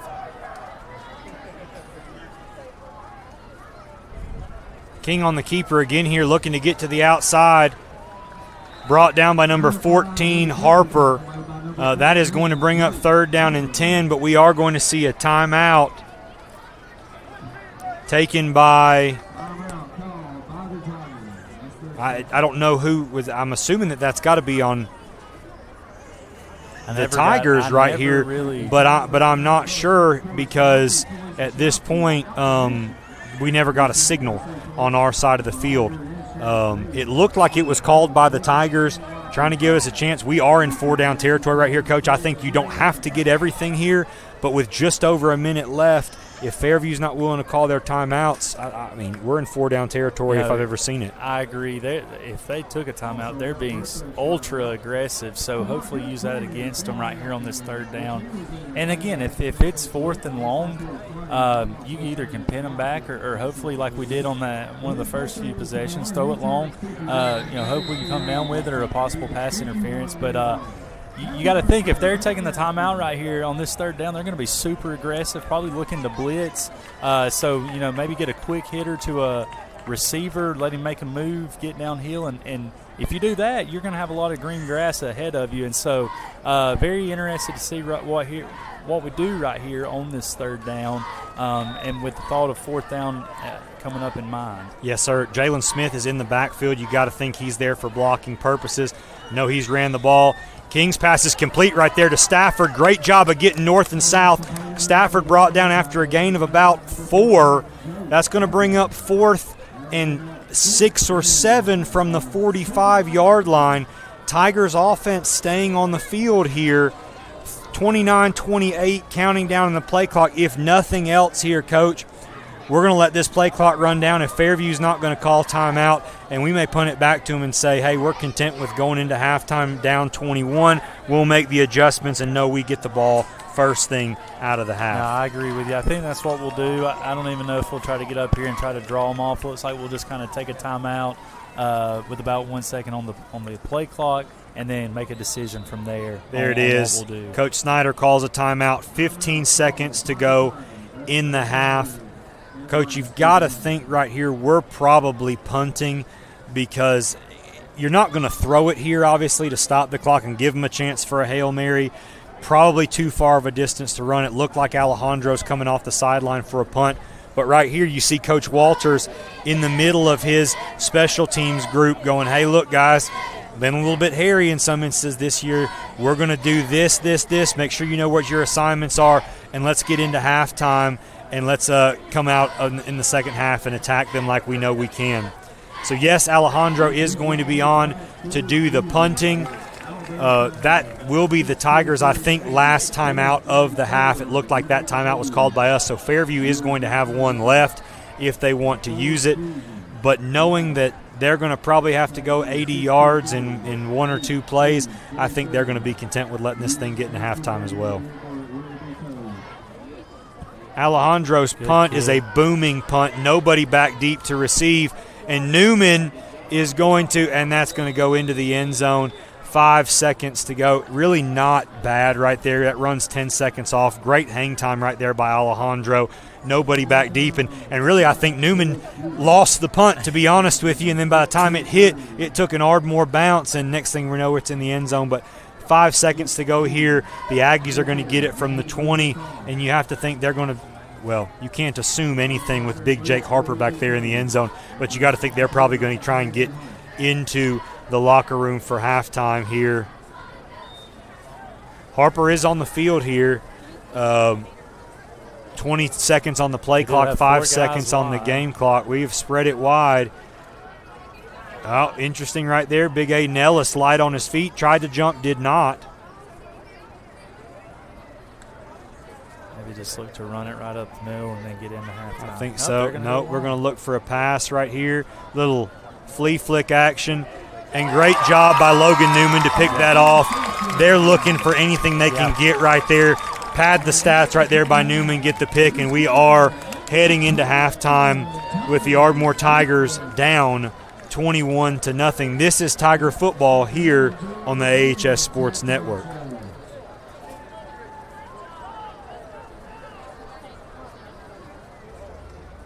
Caution. The temperature isn't the only thing soaring this summer. Call Ardmore Telephone Company today and upgrade your internet to move faster than ever. If you're a current customer, we'd love to discuss our internet options so you can connect to everything you need. Give Ardmore Telephone Company a call at 800-830-9946 today. Fiber is not available in all areas.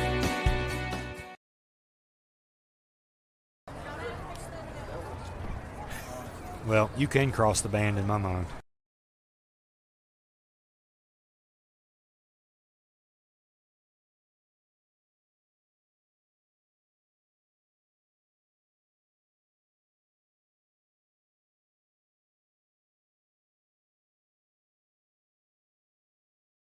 Bank is a name everyone in the community will recognize. We see it in our schools, in our parks, and in our homes. First National Bank is proud to help make our community great. I am First National Bank Vice President Crystal Tucker, and together with my team, we have over 120 years of hometown banking experience. We love to help represent First National Bank in our community, and we would love to be your banking partner. First National Bank, making communities great.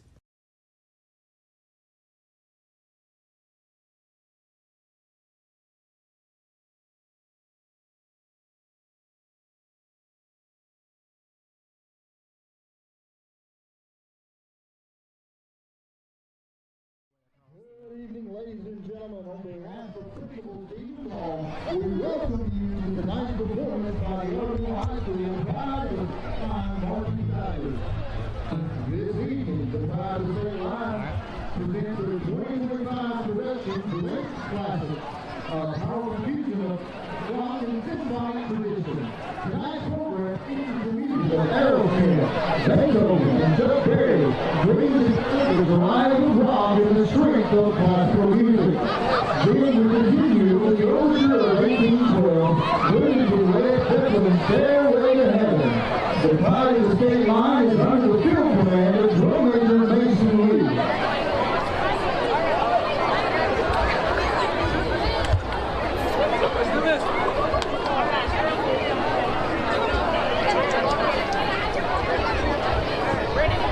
Is your band ready?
Ladies and gentlemen, we are back here with Tiger football on the AHS Sports Network, and we would like to thank former Tiger teacher Jacob Sparkman for putting the pressure on us. A lot of Bama references over the last few weeks, so we brought in an Auburn guy to talk with us here in the second half. We'd like to welcome Coach John Zerbel with us. Coach, glad to have you here on the broadcast with us and have a little bit of a different perspective as an Auburn fan compared to our references. But even you said that running back is a big old boy. Yeah, he's hard to tackle. I'm glad to be here, guys. I wish it was kind of under better circumstances right now, to be honest. But I'm glad to be here. Now, yeah, I'll talk up some Auburn if y'all need me to. We're not really looking for that, but we will let you give a little spiel real quick because I don't really know myself, and the people at home may know. Kind of give us your background as far as just like how many years you've coached football and where all you've coached at and what you coach. Let's see.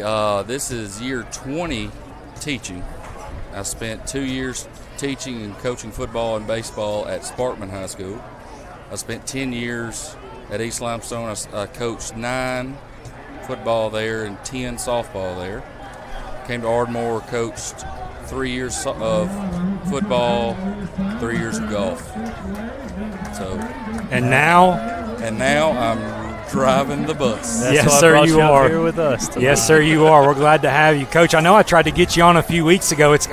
I'm sure you're glad that your Saturday will be filled with Auburn football rather than a Friday night. When Coach O'Donnell was gone, I tried to get Coach Zerbel to get on here, but the Auburn Tigers were playing Baylor, and I completely understood him wanting to miss. But well, actually, I had 2 reasons. I had a little girl playing a practice softball game, so I was at a 6U softball game watching Auburn on my phone. So there was 2 reasons I couldn't be here. That just sounds like the most riveting Friday evening that we've ever seen. But Coach, you've been up here next to us for most of this first half. Looking at the Tigers getting the ball coming out of halftime, what are some adjustments that you might think that Coach Snyder might have made at the half as we try and get out to a fast start and cut this deficit down from 21 to 14?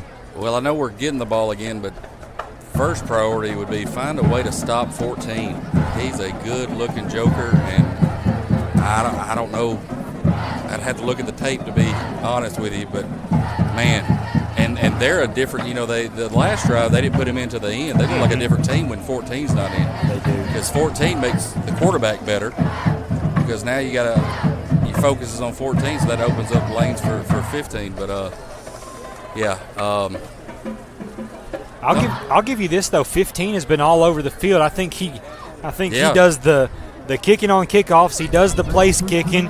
He is the quarterback. He ran a little bit. Coach, it wouldn't shock me if he didn't throw it up to himself and catch it at this point, the way he's been all over the field. I heard he fills up the coolers and washes. And they go onside kick to start the half, and they got it, and they get it, man. And again, there he is, number 15, Colt Redding. Coach, it looks like both coaches here next to me, I think he's practiced that a time or two because there was a little bit of finesse right there on that kickoff as he kicked it right in the middle. We peeled back like we were going to get a long kick, and next thing you know, they've recovered it on the Ardmore 47-yard line. You did say he could throw it up to himself and go get it. Well, he kicked it to himself and went and got it. So as they start with the ball right here. Golly, we can't. I'm sure, Coach, and here we go. Yep, there we go.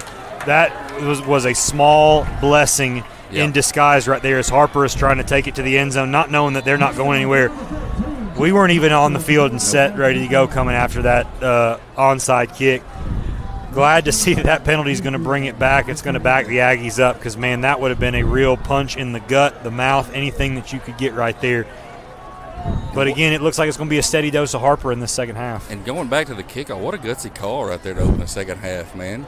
Now, that's one thing I'll say about that, about their head coach, is he is super aggressive. He is, taking the timeouts right before the half, even on the 47, going onside kick to start the third quarter. He's going to be aggressive, and it's paid off for him so far. Now, Harper's not in the game right now, so. He is not. Snap goes to Redding. Handoff goes to number 8, Rex Chandler. Well, it's a good switch-up back. Chandler, man, when he gets going north and south, he really can pick him up and put him down. It's a little bit reminiscent last week against Priceville where they had the big back, and then you had Madewell who came in there. When Madewell put his foot in the ground, man, he was gone. Nice switch-up there. We can't get lined up. High snap. There we go. Got a flag in the think we got too many men on the field. I think we do, and that's going to be forced out of bounds. Chandler right there by number 14, Logan Newman. Nothing going right here for the Tigers to start the second half. And like I said, it's a little bit of a Jaws action right now. The Aggies smell blood in the water, Coach O'Donnell. Yeah, they do, and they're again they're going back to their bread and butter with a different guy, but with the same result. They are running it really hard right here, as they've had 2 big runs right here, and they'll have it first and 10 on the 27-yard line going in, looking to go up 28-0. Redding takes the snap, hands the ball off to Chandler. Chandler's going to follow his pulling guard. Aiden Ellis was in the backfield. He may have fumbled it out of the back of the end zone. Oh, they are going to call it a touchdown. That's a great job of finishing the play right there by number 5, Alex King. But unfortunately, he was in the end zone. It looked like he could have fumbled early. But again, and Coach Zerbel, you may be able to speak this a little bit. You get down here in Coleman County, and the referees, and you're not going to get a call down here. No, you're not going to get a call down here. And we looked like we were in good position. We just didn't make the play right there. I thought we were. It looked like Aiden Ellis ran into one of our linebackers. I didn't see who that was. Unfortunately, that allowed Chandler to bust free. He got to the outside, and he stuck his foot in the ground and got in the end zone. Redding's extra point is up, and it is good. Interesting that the referee whose side the ball went over didn't even decide to make the call right there. It was a FAR judge, but that is going to be 28-0 Aggies with 10:58 to go in the half. Coach, we knew it was going to be a tough one tonight against Fairview. They are the reigning region champs, looking to probably be the repeat region champs this year if you look at everybody from top to bottom. But again, at this point, coming in the second half, you're trying to set yourself up because the Tigers' schedule gets no easier. We come back to Cooper Field next week, and Russellville is going to come into Cooper Field, and that's going to be, if things continue, a much-needed victory for the Tigers. We just can't get to 0-3 in region play, Coach. As we, speaking of our region, we'll kind of give you a few scores real quick before we kick off. At halftime, it is West Point 21, Lawrence County 8. Russellville and East Limestone at halftime are tied 7-7. And we will go over the rest here in just a few minutes. Hazelwood with the fair catch. That's going to be fair caught at the 32-yard line. Back to you, Coach. And the teams that we will face off in the first round of the playoffs, our other region, I think would be Region 15, is Arab up 21-6 over Brewers, Gunnersville up 21-6 over Sardis, and Scottsboro up 40-7 over Douglas. And I will tell you, just judging from the past, Gunnersville and Scottsboro are going to be your 2 juggernauts over there, who will probably face off here in a couple weeks with the winner being the region champion. So those are your scores from our region and our first round matchup regions as we get started 1st and 10 on the 27-yard line. Handoff goes right there. There he is, Jalen Smith in the backfield. Man, is he a big load. I like this switch up. I don't know what was going on with Xavion before the half. It looked like something with his knee, but it's good to see Jalen Smith back there running hard. He's a great switch up, and we get to 2nd and 4. Coach, if you remember right there before the half, he had a big 8-yard run, couple negations there with the penalty, but here we are getting things started, 4 downs, and getting us into 2nd and manageable. Yeah, anytime you can get started on 1st down and get a positive gain, that just opens up the playbook for 2nd and 3rd down. Yes, sir. Again, the handoff goes to Smith. He's running with a head full of steam. He's going to get down, and that's going to be – get more of that right there. Looks to be enough for a CB&S Bank 1st down, and I agree with you right there, Coach Zerbel. He's running like a man possessed right now. Give him the rock again. Great job by King to corral that snap. Smith is going to be met in the backfield, but he's not brought down immediately. It takes 2 or 3 Aggies to bring him down thereafter. Maybe a short gain, going to bring up 2nd and 9. But Jalen Smith kind of channeling his inner Jake Parker right here, a bigger back, and he's just trying to do damage, not afraid of contact here, and you're seeing some substitutions from the Aggies looking like Smith is wearing them down. Yeah, just a sophomore. Again, you heard his name the first few weeks, called on defense, making a lot of plays, defensive player of the week one week. So really good job right here for him, flipping it over to the offensive side and running the ball really hard right here. There you go, running again, breaks a hole, and again, you're not going to be able to tackle him up top. You're going to have to get at his lower half. Possibly that they may have missed right there. Coach Snyder's letting them know about it. That would have not been. That would have been a quick trigger to call on the other side. That they probably would have. Yep. So, but way to run through the contact, way to run through a face mask and fall forward. And here we go. We're moving chains. We got some momentum. Offensive line is really getting off their blocks, hitting people hard. And Jalen's running it really well as we cross over to the Fairview, looks like 46-yard line. Yes, sir, and it looks like Jeremiah Nichols is in at left tackle, and he's moving some bodies right here. Ball goes back to Smith. If it's not broke, don't fix it. Smith's going to gain about 2 or 3 yards, bring up second down and 6 right here. Coach, it's always nice to see these young guys out here making plays, especially setting ourselves up for the future. We see big 32, Braden McKnight out there. He's just a freshman. You got to think at some point, though, Coach, we may be seeing some play action, and Noah Stafford might get the ball here. Yeah, a lot of times offensive coordinators get really impatient. Most of them don't like the 3 yards and the cloud of dust. They're going to get impatient and have to go up top here shortly. Yes, sir. McKnight looks to be in as the tight end or the B-back. Stafford's going to come in motion. We're going to hand him the ball, and boom, after getting it, really good job after Smith has softened up the defense, Stafford gains another 3 or 4 yards to bring up third, and very manageable right here. Coach, you got to think we're getting in that area of the field. Not quite time for a field goal, but I think we've got 2 downs to get this first down right here, so you don't have to get too creative in the playbook. Stick with what's going on right here. Let your 2 dual threat running backs right here give the ball to Jalen Smith and say, here you go. Try and tackle him before he gets to the first down. Yeah, I think this is where we're at our best. We're staying ahead of the chains, getting 3 or 4 yards, 5 yards a pop. This is where we need to be. And that's a great job right there as Smith to fall forward. He is going to be short.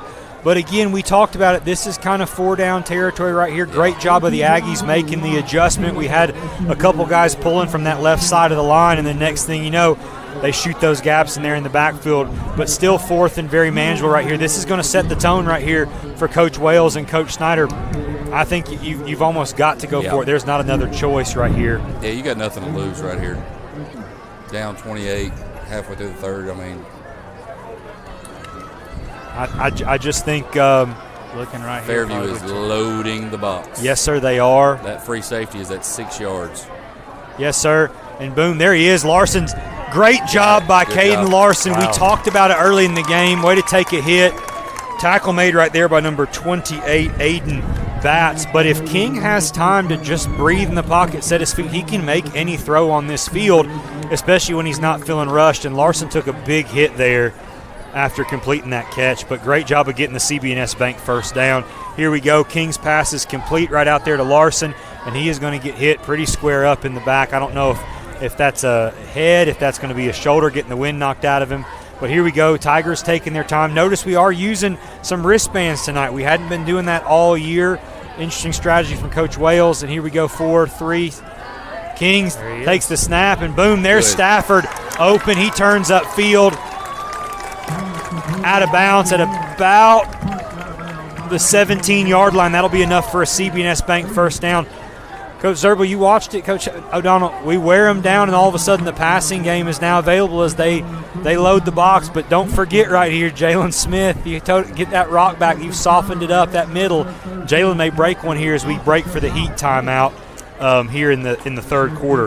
While we have a minute, we'd like to thank our championship sponsors of Ardmore football: Westco Incorporated, Ardmore Auto, Douthit Construction, Ruderman, Woody Anderson Ford, Elite Sanitation, Jarrett Walker Construction, Butler Realty, North Alabama Bank, Mark Lee Insurance, First National Bank, Ardmore Cabinet, and Fowler Auction. Thank you for all you do for Ardmore football and for the Ardmore community. But again, I don't know if that's necessarily the great timing for a timeout right there. The Tigers are kind of rolling. You give the Aggies a chance to reset, get some water, get their legs underneath them. But at the same time, you know that Coach Wells is in that offensive huddle drawing up something right here, maybe to put a little dagger in this drive. Yeah, this heat timeout is almost like one of those phantom injury timeouts you see on Saturdays and Sundays. It kind of kills you momentum. We got some good things going. We've thrown the ball a little bit, kind of soften up those DBs, move that safety back a little bit. Maybe it'll open up some holes for Jalen and the offense, because I like what we're doing this drive. And how about just Alex's arm strength? Yeah. The way he's able to just throw it like that. I mean, those are really hard throws to make, and he makes it kind of look effortless and just putting it on a dime. Really good job. 2 straight throws across the hashes, making really good throws right there. Yes, sir. Oh, we got both McKnight brothers in the game here, moving over to the left side of that line. Man, there he is, Jalen Smith. Man, I'm going to be honest with you right there. Again, knowing that we're in Coleman County, Brody Lindsay got laid out way behind the play right there, right in front of the line judge, and nothing. 2nd down and 10 here. Jalen had some tough luck right there, but good to see the McKnight brothers out there putting in a little work in this offensive drive here. 2nd down and 10 from about the 17-yard line.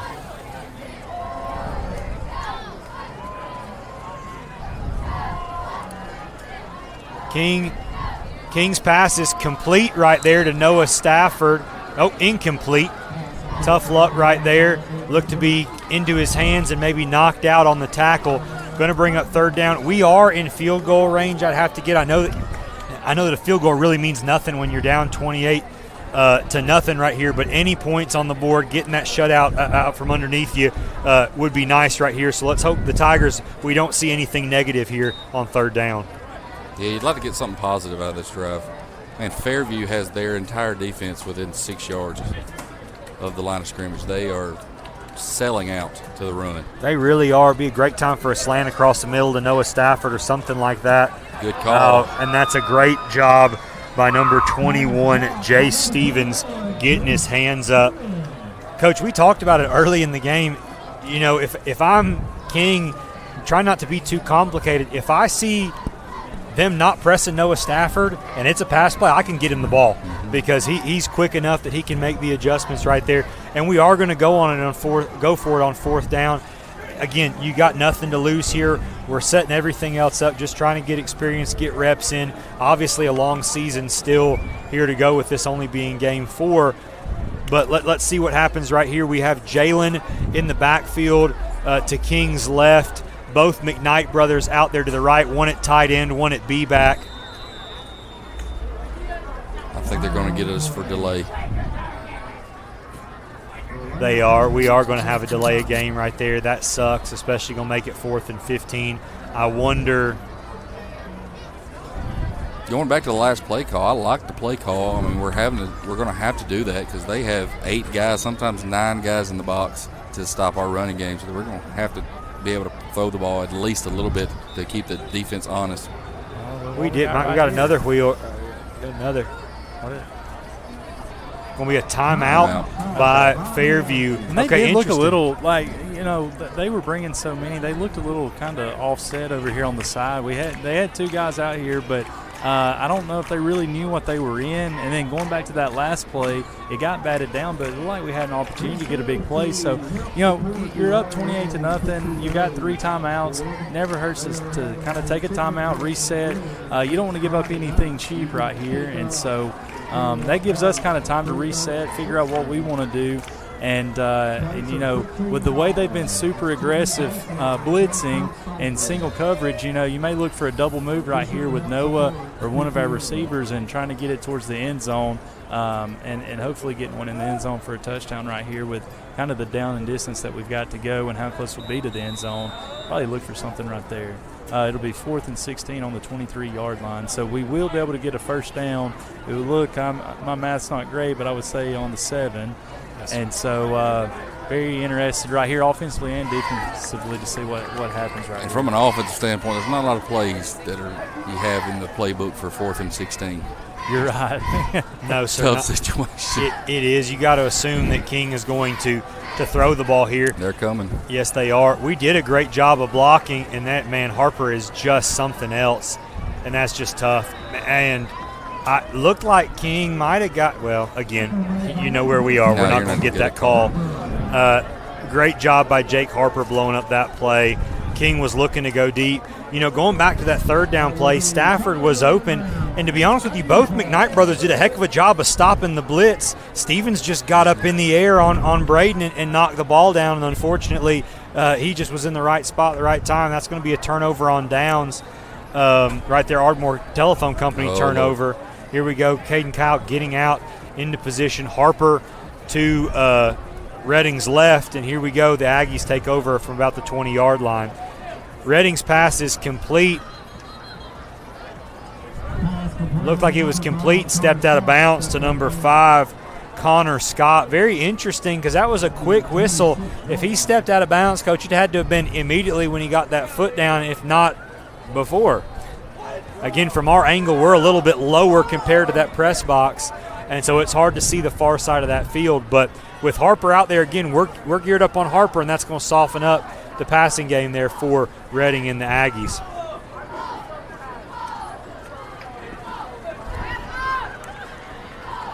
Pass is going to be complete right there to Jay Stevens.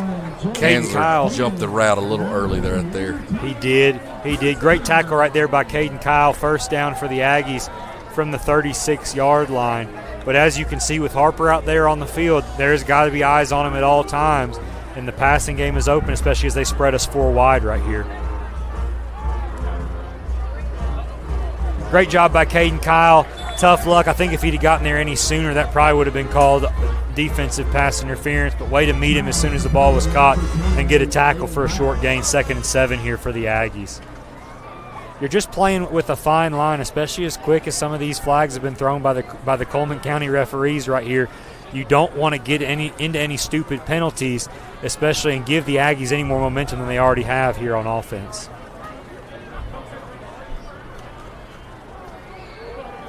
Taylor Davis and Big Aiden Ellis, my goodness, man. Harper is just carrying Big Aiden Ellis down the field. He's going to be brought down at the Ardmore 48-yard line after a gain of about 17. He's just a load. We're in position to make the play, and he's tough, man. He is. We're going to see number 12, Jacob Inman, coming in here at cornerback on the near side. On the far side, we have number 15, Caden Hazelwood in.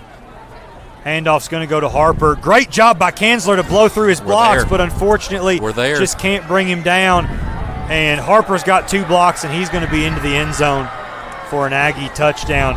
I mean, we met him behind the line of scrimmage. Kanzler did a great job, but you just can't tackle a running back like that high. You got to be able to go for his legs, and unfortunately Kanzler didn't. And there went Harper in for a touchdown. And one guy's not going to be able to tackle him by himself. It has to be gang tackling him. No, sir. I mean, he is extremely impressive. And like we talked about, I'm sure he'll be playing on Saturdays somewhere next year. I'm not sure where, but somebody is going to get just an absolute bruiser. Reminds me, but I wasn't born yet, of the old days, the old Pony Express right there of SMU. With the old Dickerson. Yes, sir. And Craig James. Reminds me a lot of Craig James running the rock right there.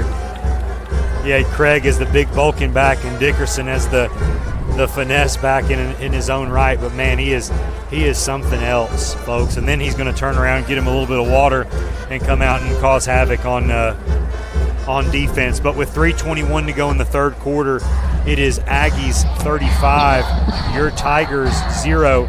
Did have some success right there on that last drive, moving the ball down the field. Hope we can go back out and do it again. Unfortunately, Harper just blew that play up on 4th down. I'd like to see somebody at least try to return this a little bit this time. I would. We talked about it, Coach, early in that first half. We're pretty quick on the fair catch. There looks to be, even if it's just 8-10 yards in front of you, give us something. Get started on that 40, get started on that 45. I know these up men aren't used to catching the ball, but why not do something right here? Again, nothing to lose. Good to see Xavier Hawthorne back there deep receiving the kick, and there it is. Hazelwood not even going to. Immediately. Fair catch it at the 29-yard line. I wonder if that's got to be something that they've talked about in special teams all week. They're just not going to risk it. We have – I don't want to say we've been suspect on special teams this year, but we have allowed some big returns. We had the ball kind of bouncing all over the place last week when kicked to the up men. So probably safe to just go ahead and fair catch it and see where the Tigers can go from here, starting at the 29-yard line. CBNS Bank first down. I have seen teams, I've never done it, but I've seen teams that would, in that situation, would catch it and pitch it back to the returners and let them run it. Let them get a kind of start running, kind of just like a little toss sweep. So here we go, back out on offense for our second drive of the second half. Jalen Smith still in there at running back. Stafford and Larson here at wide receiver. Both McKnight brothers, one at the tight end, one at the B-back. Snap goes to King, handoff goes to Smith, and again, it takes about 2 or 3 guys to bring Smith down. He gains 2. It's going to bring up 2nd and 8. I don't know if we've got a cramp right here or something. Yep, that's what we got. We do have a cramp right here. You know, it's not hot tonight out here, but you know, typically it's nights like this where you begin to see people cramp because they don't think they've got to hydrate. Next thing you know, you're behind the 8 ball. Especially the big boys. Yes, sir. I think that looks like it might be one of our offensive linemen, if not Braden McKnight out there, number 32. I'm not sure. It's on the far side over there. 3:06 to go in the third quarter. Coach, you know, as we get further and further into this game, at what point do you, I don't want to say be conservative with your play calling because you don't necessarily want to show a whole lot on film, but at the same time, seeing that 0 on the scoreboard makes me want to attempt to score points as quickly and as often as possible. And at this point, early in the season like this, like we are, I hate to say it this way, but I'd almost treat it like a practice. I'd like to find something we're going to get better at and something we can build on for next week and the weeks ahead. Kind of find your identity, you know what I mean? Kind of find what we're going to do well and what we're going to live and die by. Yes, sir. And again, with Jalen Smith in there tonight, it has been a nice switch-up. King gets the ball, handoff goes to Smith. Great block right there by Braden McKnight, and Tyler McKnight just leading him along the left side of that offensive line. That's going to be a CBNS Bank first down. Great job by Jalen. I like the way he runs. I like Jalen. I do, yes, and he's seizing the opportunity right here. You have Javian out tonight. You have Xavion a little bit banged up, obviously, if he's not been in here much in the second half. And here you go. King hands the ball off, and there it is. Jalen's just going to follow his blocks. Both McKnight brothers, I mean, I tell you what, they're not afraid of contact either, and that's a heck of a lead block when you have that left tackle or that right tackle and the 2 McKnight brothers leading you down the field. Just follow them to the promised land. Boom, there's Jalen again, sticking his foot in the ground. Another great run, getting 7 or 8 right there. Great tackle, I think, by Redding, hitting him just above the knee, getting him tripped up. And here we go. Tigers are rolling, heading in towards Fairview territory. Go ahead, Coach. It reminds me of an Auburn story. If y'all ready for an Auburn Yes, sir. story. I think the crowd at home is ready for it. well, I was at Auburn from 01 to 05. I would have been down there from 01 to 08 if my parents would have let me. But anyway, I remember going to Gainesville, Florida, 02, I think. But, of course, Carnell Williams was the starting running back. Yes, sir. And everybody knew who Carnell was. Well, during the Florida game, he gets hurt about second or third quarter, and Auburn fans just think, well, it's over. So they put in the backup running back, who happened to be Ronnie Brown, yes, that sir. Nobody knew about yet. And he went off on Florida. They were a field goal away from beating him at the end. But that was Ronnie Brown's coming out party, kind of a similar situation right here where the starter gets hurt, the backup comes in, and he seizes the opportunity. What did they call it? I know Carnell was the Cadillac. Ronnie Brown had what was his nickname? Didn't he have a nickname? They kept, I don't know about a nickname, but they kept doing the old UPS slogan, what can Brown do for you? Yeah. That was a big one when he was down there. And here we go, a good switch up. Now the word was down there, everybody talking about, well, that Auburn bought him a Cadillac and he drove it, Carnell drove a Cadillac. He did, which it was about an 85 Cadillac. So if Auburn was paying him with an 85 Cadillac, I feel bad for it. Would that might have been one of the things that SMU offered Dickerson back in the day, and it just rolled on to Auburn, Alabama for the old Trans A&M? Yes, sir. Yes, sir. Gabe Alejandro on to do the punting right here. Smith ran it on second down, kind of tripped over his own feet, got back to the line of scrimmage. King ran it right there. Great job of coverage by the Aggies. And there you go, Alejandro. Oh, boy, let's see if we can get this stopped. Come on. Good effort. Great effort. Good effort. Right there by number 46, Dayton Brummett right there, trying to keep that ball out of the end zone. And unfortunately, he's going to go into the end zone with it. But still a great punt right there from Alejandro, flipping the field, making the Aggies have to start on their 20. But, man, it feels like we get things rolling, and the Aggies just load up the box. And, it's like you said, Coach, we're trying to find something that we can do. Running the ball is our bread and butter. But, unfortunately, with 8-9 men in the box, and especially men looking like number 14, Jake Harper, it's a little bit tough to get things rolling. And you want to find something you do well, but you also got to find something to do that's going to help you do something well. We're kind of having to pass a little bit just to get us going again, and that's not really our forte. And here we go again. Great job right there by number 10, Caden Kyle, bringing him down. He looks like he's limping around a little bit. Still glad to see him playing hard right there. But the Aggies have kind of gone away from their offensive identity in the first half. Now that they know Harper has gashed us a couple times, they're throwing the ball a lot more, and we're playing some softer coverage as a result of that. And Coach, before we know it, there it is. That is the end of the third quarter. Aggies lead 35-0. We will head into a break here. This is Tiger Football on the AHS Sports Network.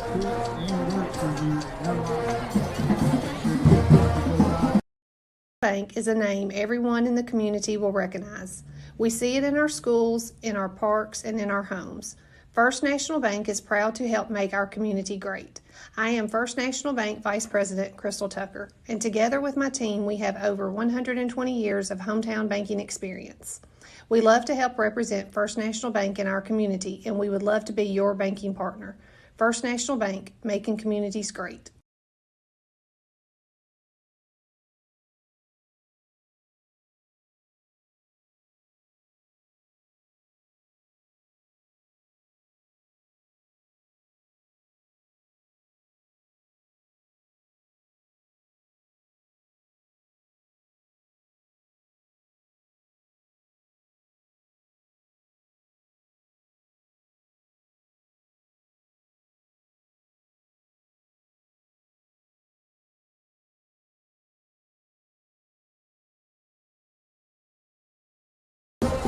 We are back here with fourth quarter coverage from Fairview.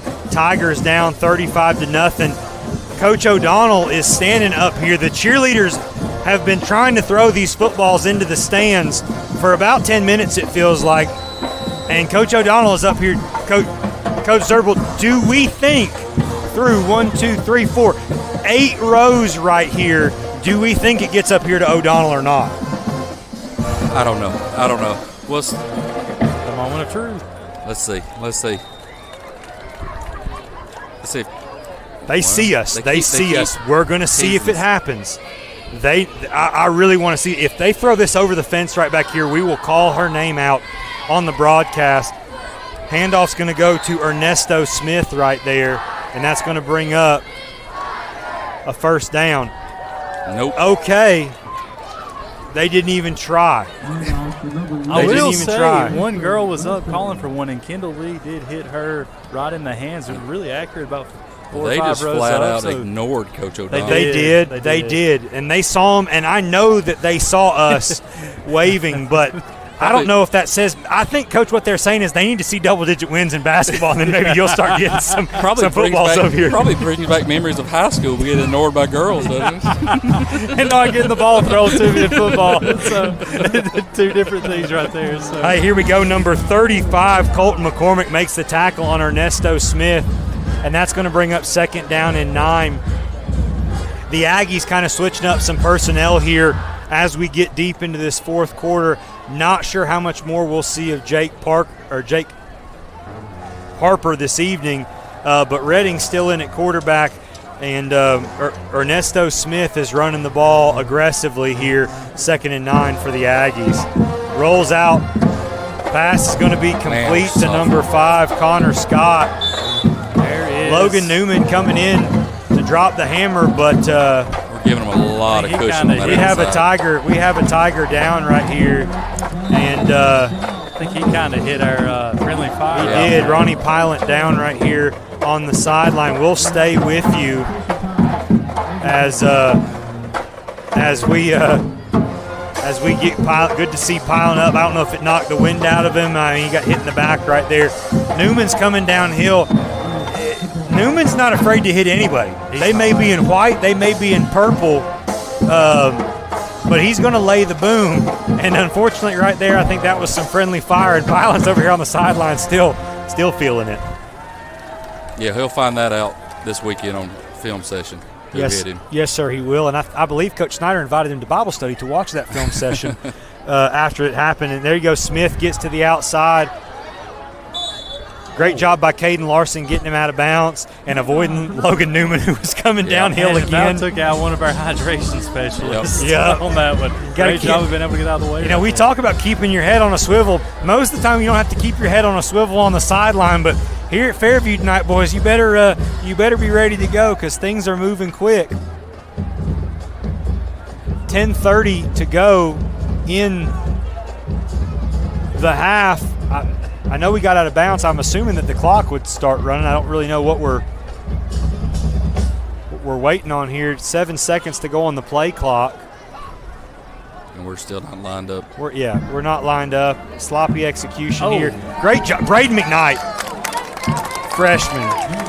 For him, the score of the game is not indicative how well he's played. He's getting his opportunities and he's seized them. I know that Coach Snyder was really pleased to be able to get him in the lineup tonight, both defensively, but I think he's working himself into an offensive position as well with his brother there at B-back and tight end for the Tigers. Yeah, he's a sneaky good athlete, really, a very good basketball player. So not surprised to see him out here on the field on Friday nights with what he's been able to do. Handoff's going to go to number 31, Easton Fitch. He's going to get to the outside. We had no containment. Breaks a tackle. We don't. Going to be brought down, I think, by number 10, Caden Kyle, after a long gain. It's going to be 1st and 10.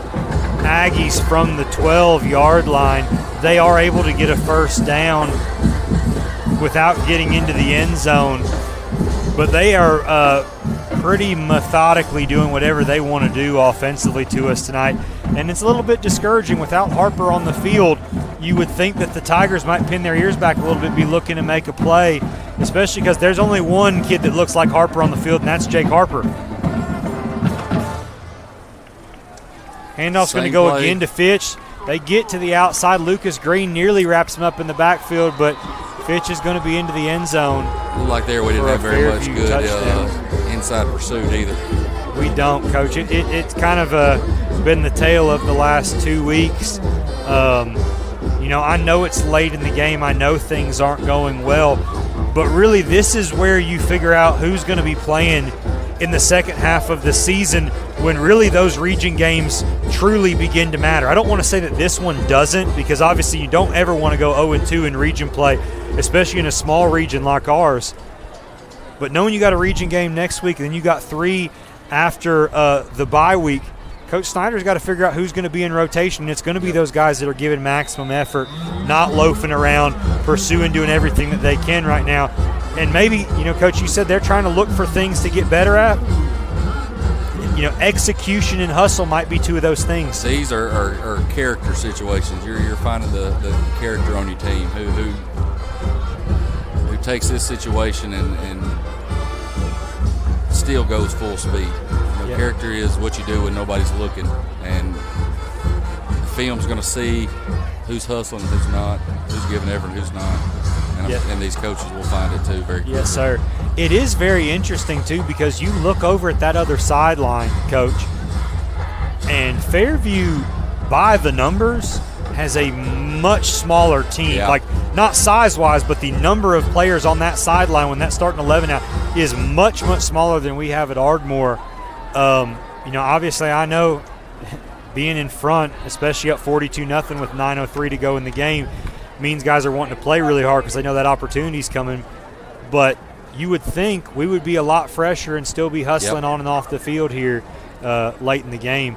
And here we go. We're going 4 men deep right here, trying to dare them again. Hazelwood's in the middle, Coach. Maybe we try and run something back here. We'll see what happens. I'm counting less than 30 on their sideline now. But yeah, they don't have a lot of players. They don't. I wonder if they dress their freshmen like we do. They may not. But I'm not sure what their school size in comparison to ours is. I know that we're right about between 500 and 600 kids, maybe. Maybe that's even a little bit generous. But kick's going deep. Here we go. Stafford is going to take the kick. There we go. Cut it all the way back. There we go. Stafford's Keep going. Going to get to the outside. Can he break it? He meets number 23, Jordan Ellis, at about the 37-yard line. He's going to carry him to the 39. It'll be a CB&S Bank first down for the Tigers from there. Finally, Fairview kicks it deep, and you're able to see the dynamic presence of Noah Stafford on the field. You'd love to see him get the ball a little bit more tonight early in the game when it matters, but good to see him putting his head down and driving forward and getting us some positive yardage there on kick return. We're actually going to be right at the 40. That's going to be an interesting development moving forward as more film gets out on kick returns, just how dynamic Noah is and how they kind of combat where we put him at. Did they pooch kick it and let us get it about closer to the 35 or 40, or they let him return it with the chance of every time he touches it? Every time he touches it, he's a threat to take it to the house. And so it'll be very interesting as we move forward, kind of how teams, because we always talk about, all three phases and special teams being a big part of that. And so be very interested to see how Russell and everybody else does that moving forward with Noah. If I'm playing Ardmore, I'm definitely not kicking the ball to Noah. I'm not going to give him extra chances to touch the ball. Coach, the downfall is, though, that Xavier Hawthorne ran. You have both guys back there. Great play action right there. And unfortunately, King is going to go from what was 2nd and 5 now to 3rd and 9. Coach, if we can take anything good out of the game tonight, Jalen Smith has run the ball hard. We didn't get to talk about that first down run, but he was slow. He waited for those blocks to develop. He followed his block there, ended up falling forward, getting a good 5-yard gain. And I still like the play call by Coach Wells. Play action rollout, it's a high percentage pass for the quarterback, takes away half the field for him to read. I like the play call. It's just I don't like the execution of it. I do, and that's kind of been the name of the game the last couple weeks has been execution. And here we go. We're going to have a timeout for the Tigers. We were about to get another delay of game penalty here on 3rd down. But again, at this point in the game, that's not a bad timeout. Talk things over here on 3rd and long. Maybe again, 2-down scenario here. Late in the game, see what happens. But yeah, execution is going to be a huge thing because the Aggies bid on the play fake. Everybody came down. It was open if he had a chance in any blocking. Good for King to just try and get back to the original line of scrimmage, but it's hard even as a 200-pound quarterback when you're taking on 3 guys and trying to get through them. So, looking forward to next week. I do feel better about having Russell at home because, like Coleman County, you're not going to get a call in Russell. No, sir. And obviously, Russellville's going to look a little bit different than they did last year with Cam Finese not being out there for the Tigers. But but obviously they are still very, very formidable in their own right. They have been successful to this year to date. And here we go. King is going to play action. Great block right there. King's going to go deep. Stafford passes complete. Great job by Noah tracking that ball.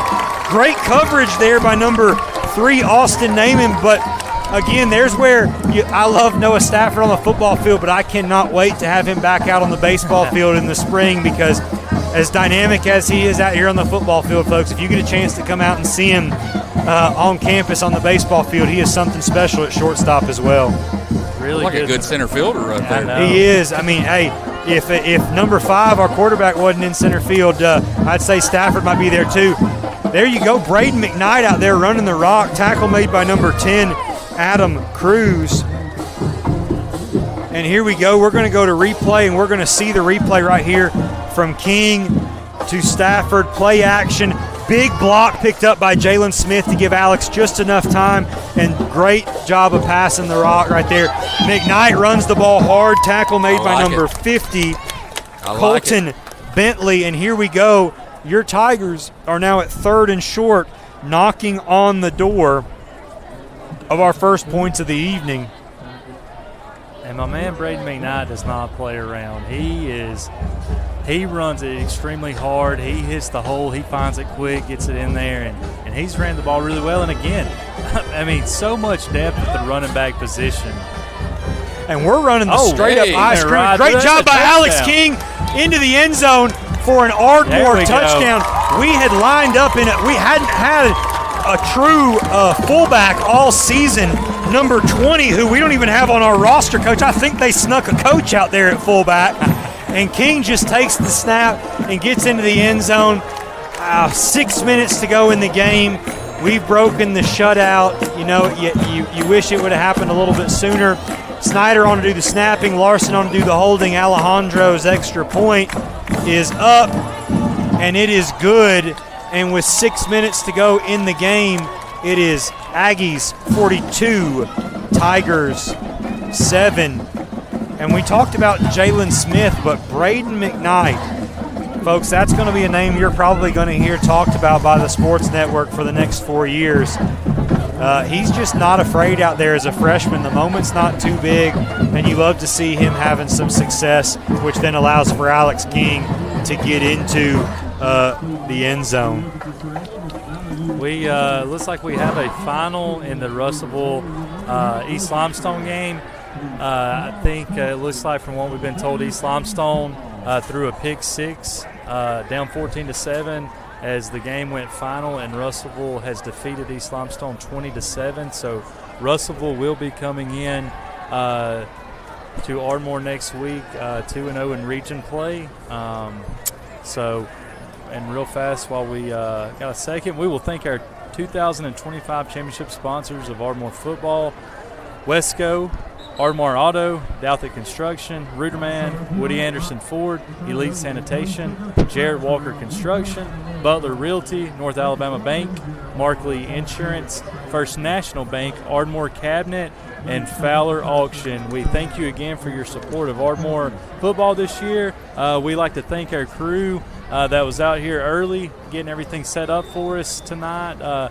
They did a great job of allowing us to be able to get out here. The weather was perfect. And everything seemed to gel and go great as we got on the call. And so we really do appreciate them so much for all that. Alejandro's kick goes up. It's going to be fielded by Redding. Again, Mr. Do-It-All himself. And, that is a big hit right there. Braden McKnight was in on that. I don't know who hit him first. Getting up, that's going to be number 21, Jalen Smith. My goodness, just running angry. Oh, number 20, I believe that's Mr. Jack Rush out there. I do believe, I think I saw him over here on the sideline. His jersey may have gotten ripped or something happened, and he had to change out jerseys. So, I didn't catch that quick enough. I thought that may have been him that was doing that, but real fast, Kelly Haney running our camera, Heath Haney kind of all the behind-the-scenes work, Cody Green with the technology. We want to thank them for what they do. They got here a little bit earlier than us, and we were able to arrive, get our headsets on, and get started. So we really do appreciate them as they have closed the concession stand behind us as we play out this last 5 minutes and 50 seconds of the fourth quarter. Great job by Taylor Davis there, wrapping up number 1, Ernesto Smith. We now see second-string quarterback Efren Cruz in running the offense here as they've kind of cleared the bench a little bit here for Fairview.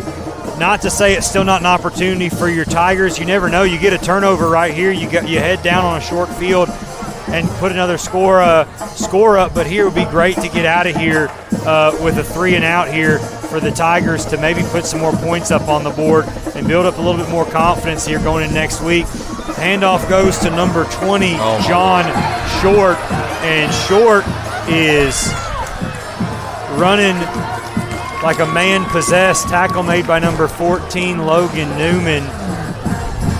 And we're still not doing a good job setting the edge.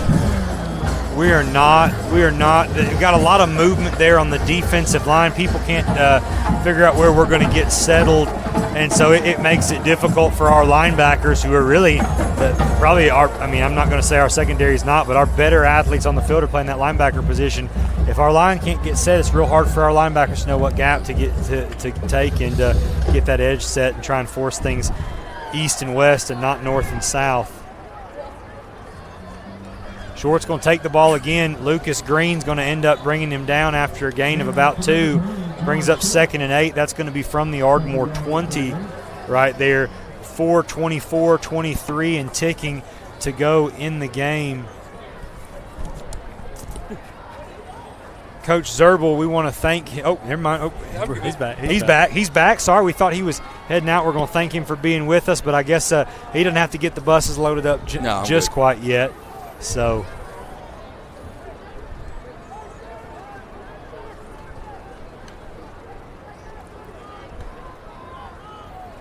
here we go. Smith back in the backfield next to Cruz. Cruz is going to throw the ball out to the right. Great. Oh, tough luck right there by Jalen Smith. Brought down ultimately, I think, it looked like that's Braden McKnight, assisted by Tyler and Azriel. Passes caught by number 7, Connor Duncan. But yeah, those just little quick pitches out to the outside and let people get north and south. We have not done a good job tonight of being able to get that covered. And unfortunately, as they spread us out, it's been opening up the middle of the field for the run game. Looks like we got number 46, Dayton Brummett at corner, and looks like at safety we have, let me get his number right here. I want to say he is number 18, Dakota Evans.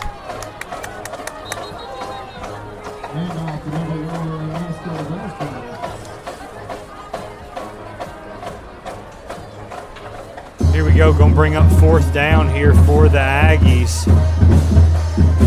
I know we got the clock ticking right here with just under 3 minutes left, but we do have a couple timeouts in our back pocket. I mean, hey, why not? You still got game to play. The game's not over until it's over, but they are going to let this clock tick down. They will probably run this play with about 2 minutes and 15 seconds to go on the clock. So if we get a stop right here, we'll probably get it with a little bit over 2 minutes to go and 2 timeouts with about 80 yards to go. Going to be interesting to see, and there's going to be our first sack of the ball game right there. They're going to blow it dead right here at 2:10, 2:09. Little do they know that's a turnover on down. So in theory, the clock should stop, but it's not. And so we're going to run it under 2 minutes right here. Welcome to Coleman County, baby. And so the clock is just going to continue to run here, even though that was a good 15 seconds run off the clock right there. On that turnover on downs, but a minute 55 to go here in the game, 42-7. Coach Zerbel, one takeaway from you before we have to let you go as you head out to get the band bus fired up. One takeaway for you, good or bad, from the Tigers this week as we head into week 3 of region play next week against Russellville. Well, kind of a difficult question. I like when we get the running game going. I like how our offense looks. It gives us opportunities. I like what we're doing here, trying to get Noah the ball. And there he is. Stafford looks to be forced out of bounds after a gain of about 6. I hope we don't have to play. I hope we don't have to play Harper again.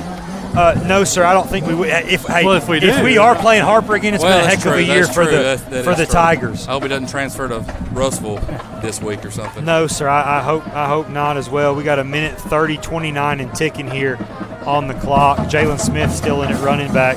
But Coach Zerbel, we appreciate you joining us here on the Ardmore Sports Network. You are welcome at any time moving forward, and y'all get the band home safely tonight as y'all head up 65. So again, Coach, thank you from me and Coach O'Donnell, and please tell Coach Sparkman that we are not Bammers. We're not afraid if we need some Auburn references. Well, guys, I enjoyed it. I'm glad y'all gave me the opportunity.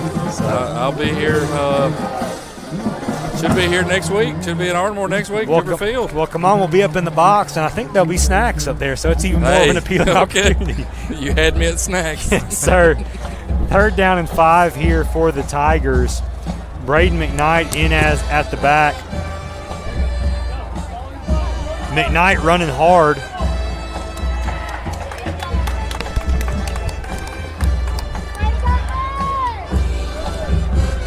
And that's going to bring up a 4th down and short, maybe a 3rd down and short here for the Tigers. Nope, 4th down and short, 17-16. We're going to run a play here. I love it. We're going to compete to the whistle. Good. McKnight gets the carry. He gets to the outside. Great block by Noah Stafford to spring him, and McKnight is met by number 53, Braxton Brown. But, Coach, that's going to be the final whistle, and they're going to shake hands. Coach, give me one takeaway from you tonight in regard to the Tigers as we head into next week with Russellville. I think obviously, you can't judge it all by the scoreboard, but I thought we did a better job of tackling and being able to, that running back is just, he is very good. I thought we did a better job of slowing him down than probably what most teams have. And then really based off of last week, how we did. Offensively, I think our offensive line did a really good job in pass protection, giving Alex time to be able to make some plays. Just the development and bringing, now we've got Jalen Smith in the fold that's kind of ran the ball really hard. Just kind of try to get the guys that are banged up healthy and play a big region home game next week against Russellville and just keep kind of competing and growing and just hopefully take some things off film, fix some stuff, continue to do well the things that we're doing, and just keep kind of moving forward and get back home, get healthy, get off our feet, stay hydrated, and be ready to go next week.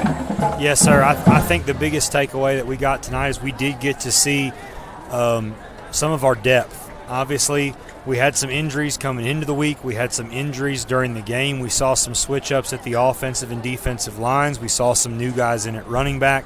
It's always good to build up that depth, especially with 6 games left to go in this season and 4 more region games to go, knowing you're going to need all hands on deck, especially after having dug an 0-2 hole. But everything is still in front of you. We have Russellville next week. Then we'll travel the following week to Gurley to play the Madison County Tigers before the bye week. So the hope for Coach Snyder is right now you're going into the bye week at 4-2, 1-2 in the region, and you still have everything to play for as you're hunting probably for that 3 or that 4 seed, looking to travel. And like we talked about, you may not want to travel in that first round of the playoffs, especially considering you're going to Guntersville or Scottsboro, but anything can happen. You've just got to get to the playoffs. And so I think the Tigers have a golden opportunity here over these next few weeks to be able to find out who they are and build on both the mistakes that were made these last 2 weeks, but also some of the successes. Yeah, no, you're exactly right. And I know they're going to come back ready to work this week and get prepared for Russellville and then pick apart some things that they do and that we think we might exploit them on. And just be ready to go and compete next week against Russellville. Yes, sir. And so from Coach Brian O'Donnell and myself, Coach Patrick Cornell, we thank everybody who was on with us tonight on Facebook. I'm not sure if we were on YouTube, but for those that were on Facebook and YouTube with us this evening, thank you for tuning in to Week 4 Ardmore Tiger football action. We'll be back with you next week from the friendly confines of Cooper Field as we face the Russellville Tigers in Week 3 of region play. But here we are. We are going to sign off. That was Ardmore Tiger football here on the AHS Sports Network.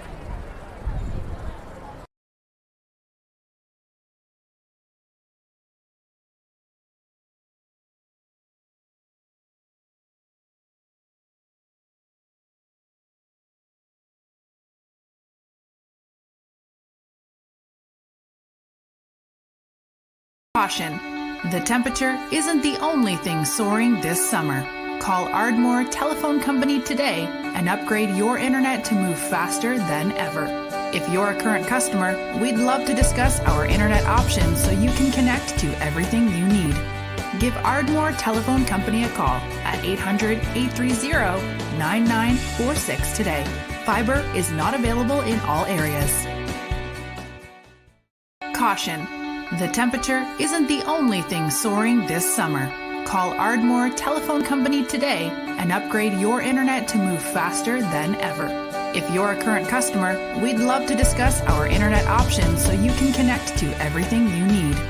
Give Ardmore Telephone Company a call at 800-830-9946 today. Fiber is not available in all areas.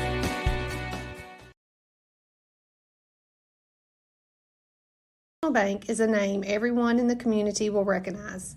We see it in our schools, in our parks, and in our homes. First National Bank is proud to help make our community great. I am First National Bank Vice President Crystal Tucker, and together with my team, we have over 120 years of hometown banking experience. We love to help represent First National Bank in our community, and we would love to be your banking partner. First National Bank, making communities great.